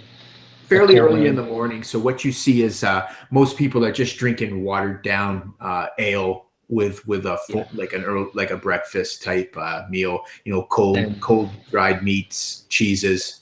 And he's focused on the people who are huddled around Awen and they're distracted. So he's like, Right. that's easy pickings. Okay, so yeah, so you immediately move over there, and so you can give me a sleight of hand, and Sui, as you're entering in with Laurel Lynn, you can give me a perception. I got a 14 on my perception. Okay. I got a 20 on my sleight of hand. Not natural. Not natural. Okay. Yeah. So yeah, he kind of ducks around one of these folks, so kind of out of your sight, Sui. And you. So how do you do this? When you are you using a knife to cut a purse, or are you just lifting? Good old fashioned pickpocket. Yeah. Sly's done this many a time, and he's probably pretty overjoyed to be new town, new faces, all of that extra stuff that was going on in the woods. This is his territory. This is where he shines, in a tavern, crowded tavern with a lot of people not paying attention. So he's probably just kind of skipping right towards them, and he's humming a little tune as he does so, kind of spinning around, very bard-like, very small and nimble, kind of ducking in between people here and there. And he's just going to kind of skip right past one of them and just swift grab. And then as he walks by, say, if they turn to be like, oh, what was that bumped me? He would just kind of like scoot away into the crowd or behind some tables or something. Just keep on doing what he's doing, like it never happened. Yeah. So you duck on past. Mission success. You start to step away, and you feel this gruff hand grab you at your collar and pull you back, and you hear a firm female voice say, "Now, what are you about there, you? Not in my inn will you that happen." And she kind of gives you a shake, and as you turn and look back, you see the gray-haired woman sternly looking down at you. And you just know by looking at the way she holds herself that this is no simple barmaid. This is no simple chambermaid. This is a woman that has seen the world. And by the way she carries herself, she probably knows how to take care of herself as well. Yeah, and Sly, as he lifts the purse and then he kind of scoots away as quickly as he can. He doesn't hold on to coin purses. He doesn't carry around 3 or 4 coin purses. He's sliding coins into his own coin purse, kind of swiftly and with a fluid motion. He's done this so many times. And as soon as he kind of feels something grab his neck, he knows game over, and he immediately ditches the loot. As quick as naturally as he can. He'll just kind of like, as she's picking him up, be very over dramatic and kind of like toss it aside or maybe drop it to his foot and kick it away as he does so. Just like, what are you talking about? And then if she questions him, it's, this is my coin purse. These are my own coins. What do you mean? Yeah. So you do that, and she says, "I don't know who you are, but don't play me for the fool. I saw what you did. You returned their coins." He kind of, as she says, is this, he kind of flings his loot around, and he says, "I am but a simple bard." And he kind of starts to pluck a couple notes, and he starts to act like, he's getting into the music now. He's kind of ignoring what she said about returning coins. He doesn't know what she means. Yeah. She sets you back down on the floor, and she says, "Derman, see this one out." And this large, barrel-chested, he's not tall, but he's almost as broad as he is tall. He's just corded with muscle. He goes, "You're not going to give me a trouble, are you? Get out." And you find that you have been summarily bounced out of the Old Skull Inn. yeah, and she set him back down, he starts to kind of spin around and he's just playing his lute, and he'll kind of like locate the coin purse that he kind of tossed away, and he'll be like, I'm not sure if it's yours, but there's one over there. And he's just kind of like skipping towards the exit and seeing if maybe there's somebody else on the way that he can slide a few coins from, and then dart out the door. Now, it's you would probably use your better judgment and say you already probably have some stern looks from the folks you had traveled with here, and it's brought enough attention that you're probably like, I better cut my losses. Yeah, he just kind of like points towards the coin purse that he tossed and says, "What? Look, there it is right there. What are you talking about? I don't have it." And he's just kind of like lost in the music, kind of spinning towards his allies, and he might kind of feign leaving and then just kind of hang around towards the door, maybe behind Matthias, trying to kind of get some cover. When he gets to the door, Sui's going to. I imagine she's seen and heard all this going on over there, because I imagine the big burly man wasn't very quiet about it. So Sui turns back to Sly, watching him, and her face is still just a perfect. It's no emotion, no expression whatsoever. So she looks at you, Sly, and she goes down to one knee so that way you kind of eye to eye, and she says, "I know everything that is in my bag in the cart. If I go there and I find that anything is gone, I will blame it on you." She doesn't make any threats. She doesn't make any promises or anything. She just says that and stands up. And knowing he's going to have something to say back, as he always does, Sui ignores it and just keeps walking with Laura Lynn over to where the crowd is with Erwin. And Sly would probably catch her eye for just a second as she goes to look at him. He's grinning, and his eyes are kind of like closed, like he's not paying attention. It's kind of all part of his ploy. And for just a second, he'll open his eyes and lock eyes with Sui, and he tries to kind of figure out like pretty much what she's all about. He's pretty good at all that, and he just doesn't see much at all.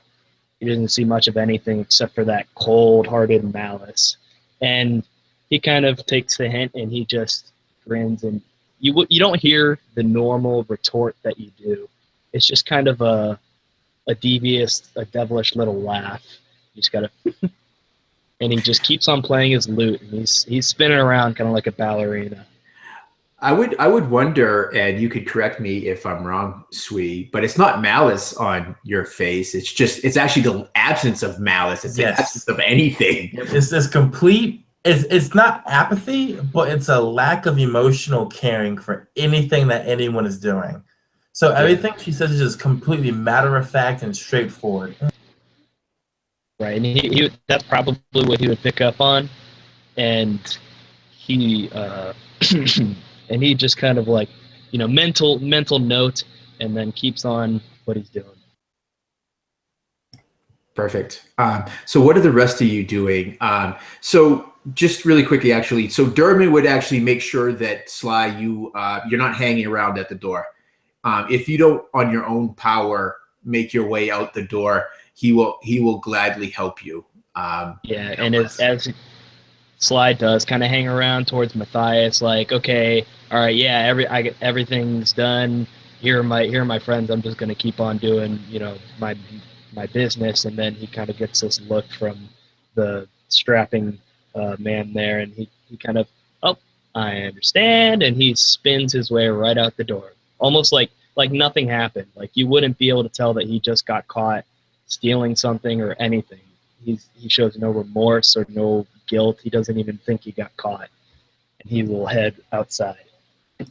Perfect. You can do so Sly does some people watching outside while the rest of the group. Certainly. Definitely looking around at everybody who's kind of around, and if there's a chance for him to score a deal, he's going to do it. Right. Okay. So Matthias, you he tries to use you as this human shield, but maybe just before you leave, Sly, that's when Matthias kind of walks away, ignoring you, gets a seat, and maybe the attention of one of these girls standing around the young girl, and he kind of just does a single, and she nods and goes to one of the taps and brings you a drink. What are you other guys doing? Well, Laura Lynn's going to go over to Eowyn and, I guess meet her family and talk to them. She saw what went on with Sly, but once he left, she's kind of like rolls her eyes and keeps on going. She's starting to get a pretty good idea of who he is. Yeah, and as you start to approach, Eowyn sees you.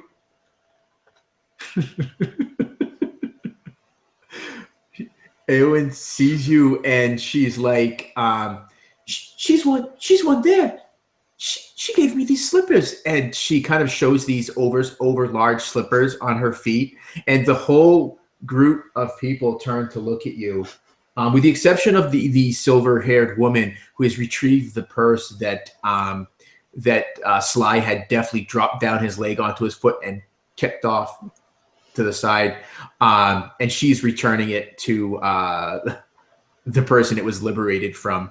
And but they all turn to you, and you see this mixture of joy and smiles on this group of people, and you immediately know which one of these girls is the young girl's sister. They look almost exactly the same, except that her sister is maybe 4 or 5 years her senior.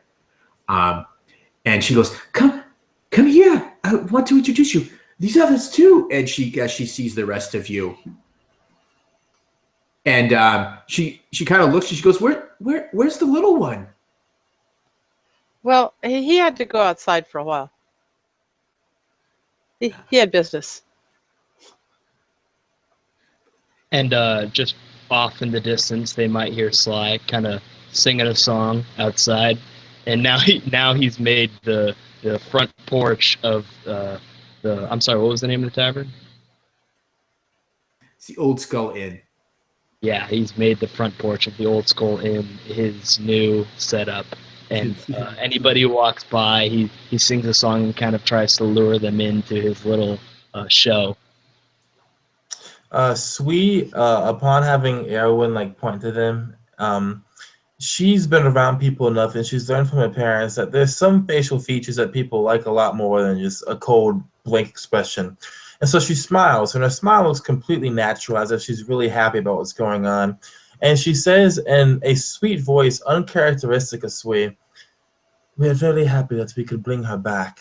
When we found her, we felt that we had to. The people that had stolen her, they were no good." So the older girl that looks like her immediately rushes towards you, Sui. She takes both of your hands into hers, and she goes, "I'm Sasha, and you don't know how happy I am that you have returned my sister to me safely. I knew they were no good. She would not listen to me." And Sweet, she completely goes with it. Her hands are taken, and she smiles down at Sasha, and she says, "When you are young, the world is beautiful. You must experience pain in order to learn how things really are." And she takes her hands from Sasha's, and she kind of brushes one of Sasha's locks behind her ear, and she says to Sasha, continuing on, "Your sister is sweet, and you're sweet too, and all of you." And she looks to everyone else. "We hope that, despite what has happened, you will find nothing but joy in the days to come." And Laura Lynn will know that sweet doesn't mean a single thing that she's saying, but to everyone else, this is a saint among saints. She's probably come across you like sitting in front of a mirror going, practicing your fake smiles. How do I work these muscles again? Yeah. Perfect. Well, because you would want to do it too, so that you don't give yourself away, right? Yeah, perfect. And what are you? How about you, Laura Lynn, and you? Oh my gosh, Matthias.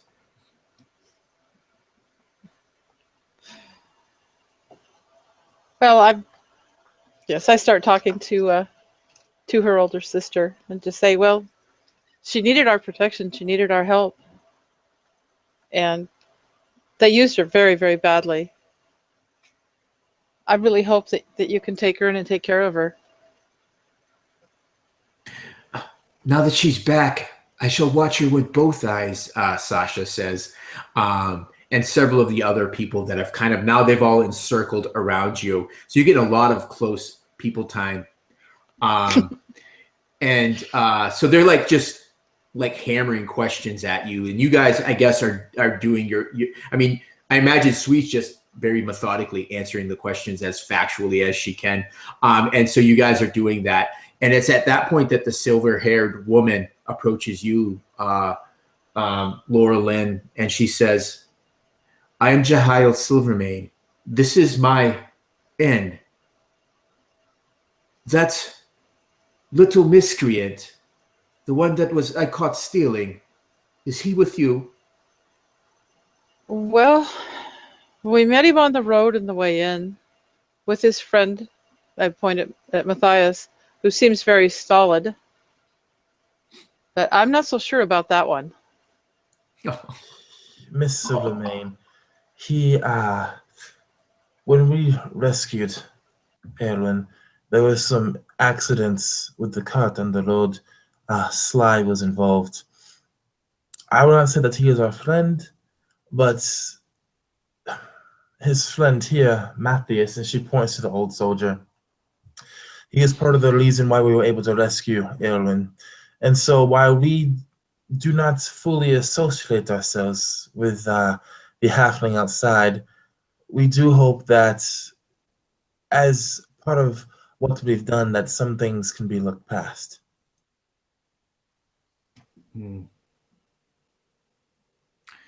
I always have it in my heart to give others a second chance. And she looks past the two of you to Matthias and she says, so you traveled with him. Would you vouch for him?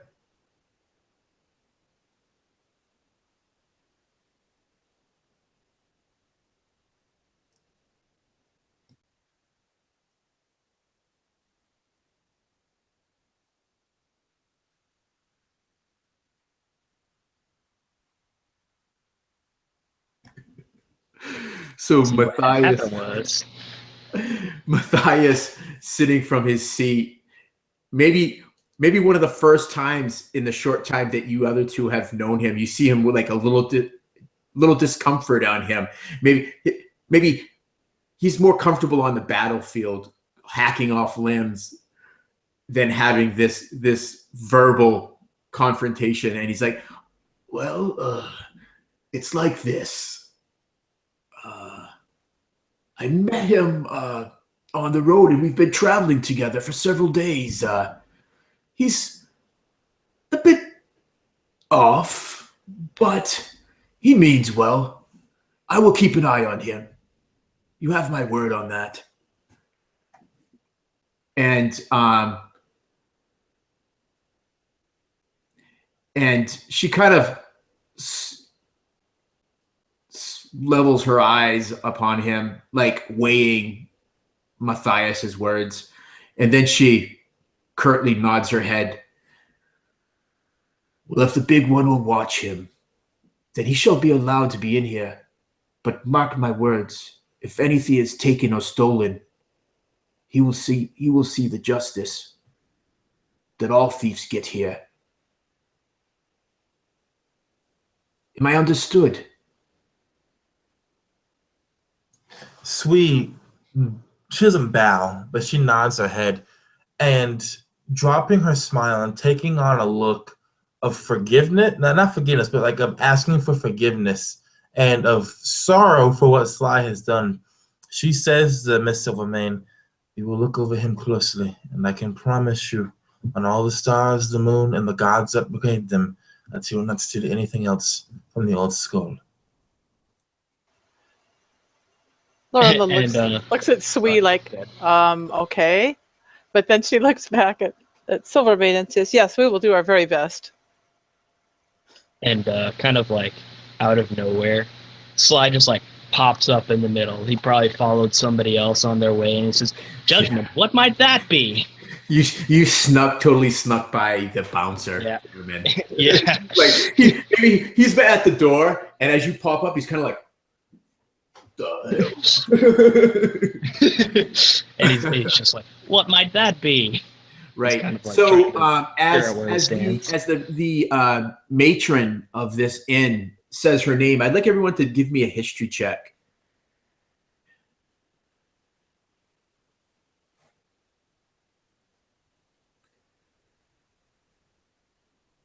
Oh yeah. Okay.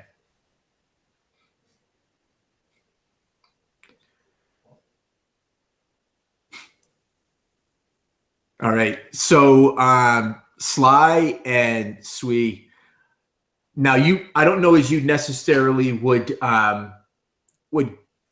show this hand, but the two of you would know once you hear that name.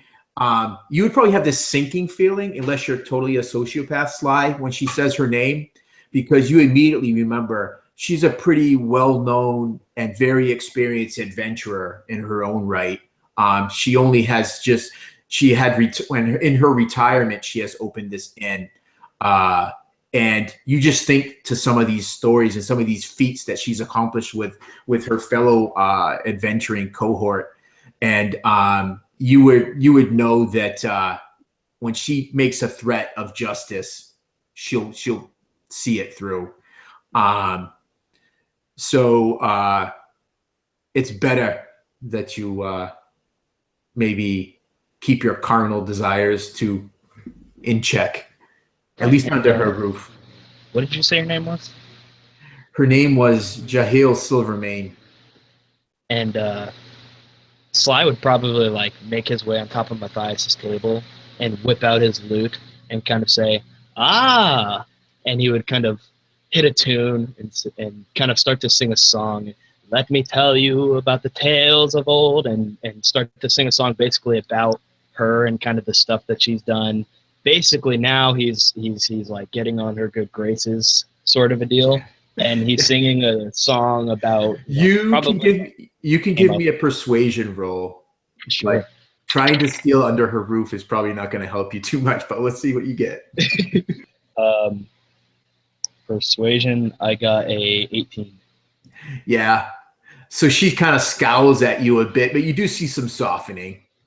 And then probably like towards the end of the song, he would kind of say, he would kind of mention something about like stealing is forbidden and not under her watch. Never again shall I make the same mistake. That's sort of the gist of that. Work that into the song, like, oh hey, yeah, I got you. It's all good now. Yeah. So Matthias, one of the things that you would kind of overhear as the rest of them are around the young girl, you would hear some of these other patrons as they have overheard some of the story and about her being rescued and saved. You know, they would talk about these bandits and how they had been harassing several of the travelers.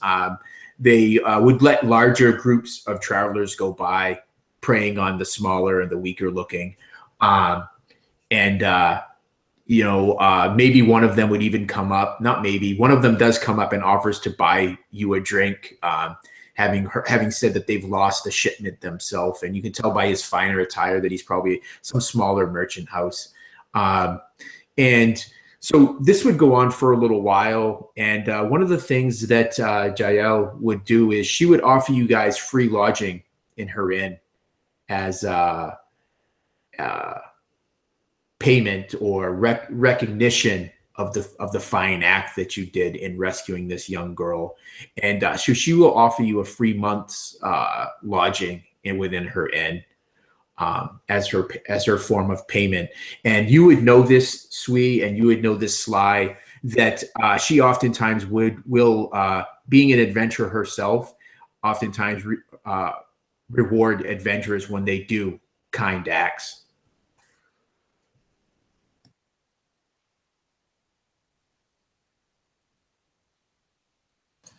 So having kind of worked the crowd, having talked to Erwin's family and gotten the entire party in their good graces and everything, and receiving the payment and the reward of a 3 months lodging for all of them, Sui will go to Jael and she will say to her, Miss Silverman, if possible, could I have a minute of your time in private?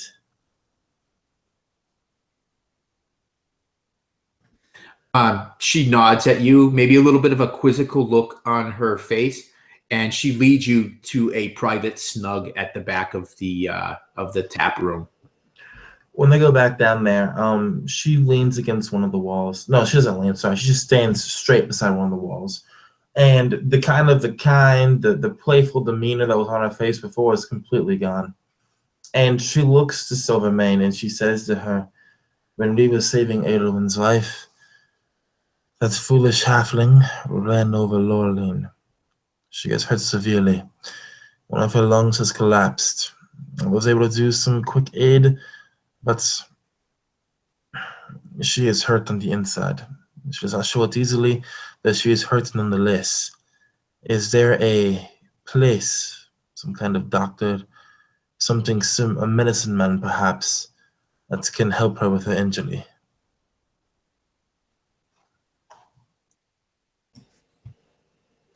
Truly, she was injured. She did not look injured when I saw her. It's on the inside. And she kind of looks to the door of the snug that is closed. Just maybe habitually, knowing that she can actually see the elf. She goes, "Do not worry. In my younger years, it was not. Was not uncommon for us to get some hurts. We will look at her and we will see what we can do." "I appreciate it," she says, and she tries to bring that fake kindness back into her tone and makes it sound real. And then before they would leave, she would look at her for a second and she would say, "Did you know a pair of adventurers who were married during your time?" I've known many adventurers in my time. What were their names? And she would open her mouth to say the name of her parents, but then she would stop and she would say, "Never mind, I am sorry." And then without any further conversation, she would simply she would leave the back room and go back into the main lobby.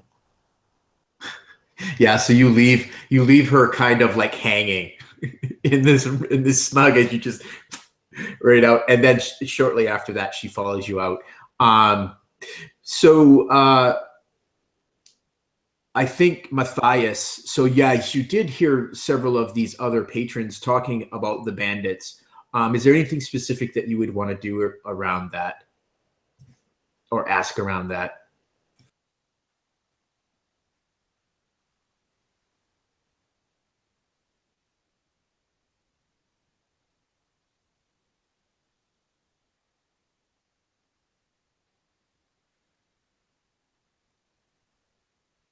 And while he yeah, so maybe you talk to a couple of these others, these other kind of salt of the earth men that are in this the tap room. You sit down with them, Matthias, and as you're talking with them and asking them, I mean, they basically the gist of what you would get is, well, if we knew where they were, we would have rooted them out. Yeah, and you get a good sense, definitely you, Sui, you get a sense that their leader was dealt with. I'm not sure, Sui, did you tell them that you had actually killed the leader, or did you let them believe that he had gotten away? She would tell them that no one saw you kill him. She would have, if it came up in conversation, actually, no. So if they're basically around the camp, if talking to the bands would have came up, she would have told him if the leader's been dealt with. She wouldn't give anything about how she killed him, what she used to kill him, or anything like that. She would just simply say, "The leader has been dealt with." Yeah. So, so at least from your point of view, Sui, you would think that maybe that's it, that we took out the leader. Maybe there would be a stronger leader, but you pretty soundly dealt with that little group of bandits. No, obviously it doesn't. And you asked that question, Matthias, you asked, well, does that not mean that another leader couldn't come forward? And the men at the table with you, and they kind of scratch their heads and think, they're like, well, yeah, right, yeah, would make sense, right? Yeah, another leader would come forward. That's what I would do. Not that I'm a bandit, mind you, I'm not. Yeah, so I mean, it would be reasonable to think that if a sufficient number of these bandits still remained, then yeah, maybe another one would come forward. So we'll leave that at that, unless you have any other questions, Matthias.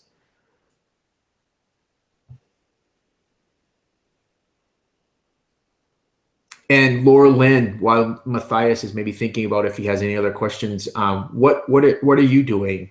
Or do you have any specific questions as we kind of step out of maybe direct role play and just more like get what general information would you have been looking for or wanting to share? Well, Laura Lynn specifically is aware that she took those 2 elven horses and that they can be traced to Lord Mahan. And that she's kind of anxious to trade them in on something a lot less conspicuous. That's one thing she has in mind. Yeah. Even though she'll miss her mount. So, yeah, you know that your companion, Sui, took care of the markings upon the tack and the saddles. But you're right. You think of the markings on the horses themselves. Well, I mean, from 20 feet away, you can see that's an elven bred steed. Yes, just by the way they carry themselves. So you would be looking to try to sell them? Actually, to find some way to maybe trade them with someone who isn't going to be like really obvious. You know, kind of, so the elven horses would sort of maybe disappear somewhere. Maybe even a slightly shady horse trader. Yeah, I was gonna say, call me crazy, but it sounds like you're trying to do like some kind of like back alley deal here. Sly, you gotta move over. Someone headed out of town, maybe. The other party members. Well, I'm thinking maybe someone who's headed out of town, you know, or something like that. I see how it is. She probably got consent from Sweet too. Sweet was probably like, go find the shadiest horse dealers you can. Get 2 of their all right horses and give them our horses. That logically makes sense. Sweet and I have been talking about this, you know, on the road. Like somehow we love these horses. We're gonna have to find, you know, we can't keep them. It's gonna they'll be too easily traced. Imagine when Lola's like, we love these horses. Sweet's just like, yeah, we love these horses. Well, I know that Sweet doesn't have the emotional attachment that I do. Sweet's like, my horse is called Horace. And I'm like, she didn't even name her horse, but I know that Sweet's not an emotional person, although I don't think I realize she's absolutely unemotional. So that is definitely perfect. That is something, definitely downtime between this session and next session. That is definitely something that you guys will definitely do. We'll talk between sessions what you guys want to do with your downtime. Now, Matthias, the only question I have for you is the information that you got from talking with the locals. Do you share that freely with the rest of your traveling companions? Okay, so you guys would know everything that Matthias knows and asks, so he shares that freely with you guys. And so with that, we're going to wrap up session 1. So we're going to end with you guys successfully returning this young girl back to her sister, back to this town of Shadowdale, and you guys safely, with a little bit of a collapsed lung, making it to safely Shadowdale. The sad thing is, it's from a party member. That is what the irony of that is awesome. Hold on. Well, the actual collapsed lung, I think the actual collapsed lung came from the arrow. I think it's just the concussion came from a party member. Right. Well, I wonder too if what happened is as the wheel struck you, it drove that arrow in deep, and that's what punctured. There we go. Yeah. There we go. Otherwise, that wouldn't have been such a bad injury. Trying to absolve Sly, even though he almost crushed it. They keep, and I imagine they would keep bringing it up, and every time you'd be like, well, she jumped for it. She jumped for the cart. I didn't make her. So the curtain closes on session 1 of. I was trying to save your sorry. Anyway. The curtain closes on session 1 of the Sword of the Dales. Our party safely making it to Shadowdale. No worse for wear. What trouble will they get into as we move into session 2? We can only find out. So I am Lionel, the DM for this great group, and I am, like I said earlier, half of Two Guys T and D&D. I really want to thank my players for playing and making this game so much fun.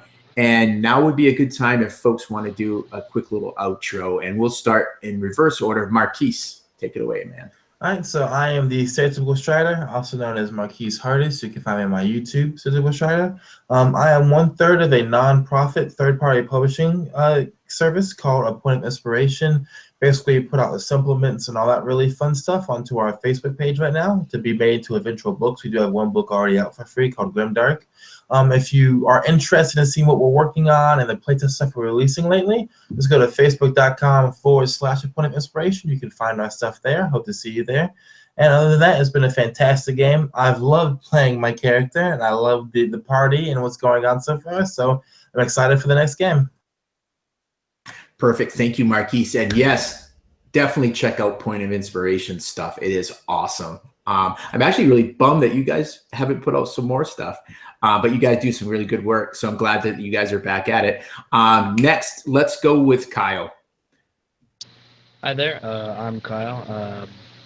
I'm just playing Sly. It's an interesting experience. First time I've ever played this type of a character. And I kind of like the way that the chaotic neutral rubs against the good alignment for the most part of the rest of the party. It's kind of an interesting give and take, I suppose.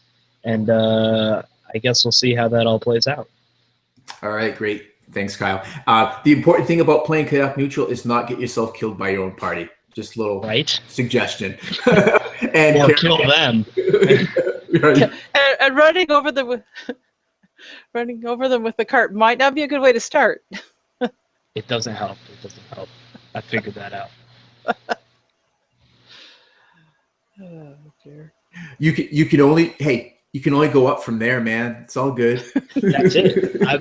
I've only got bright future ahead of me. All That's right. Or he can steal from Sui, and that would be the end. All right. That would be the end.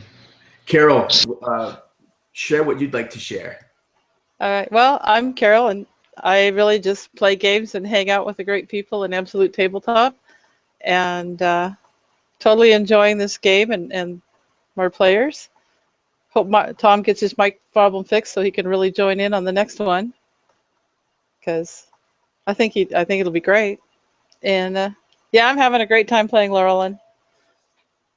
Great. Yeah, it was a pleasure having you too. And Tom, I know you don't have a mic, but thank you for playing and hanging in there because you have to type. All right, I'm going to read it. I'm just a guy named Tom with no subsidiaries, but I had a great time, and I thank you all for being patient with my situation. I like playing with you all. I think this is a good group, and I look forward to playing again. Thanks, Tom. It was a pleasure playing with you as well, and I can't wait till you actually bring Matthias, your version of Matthias, and I hope I've done him justice today. But I'm going to end the stream now, and thanks anyone that's watched this video.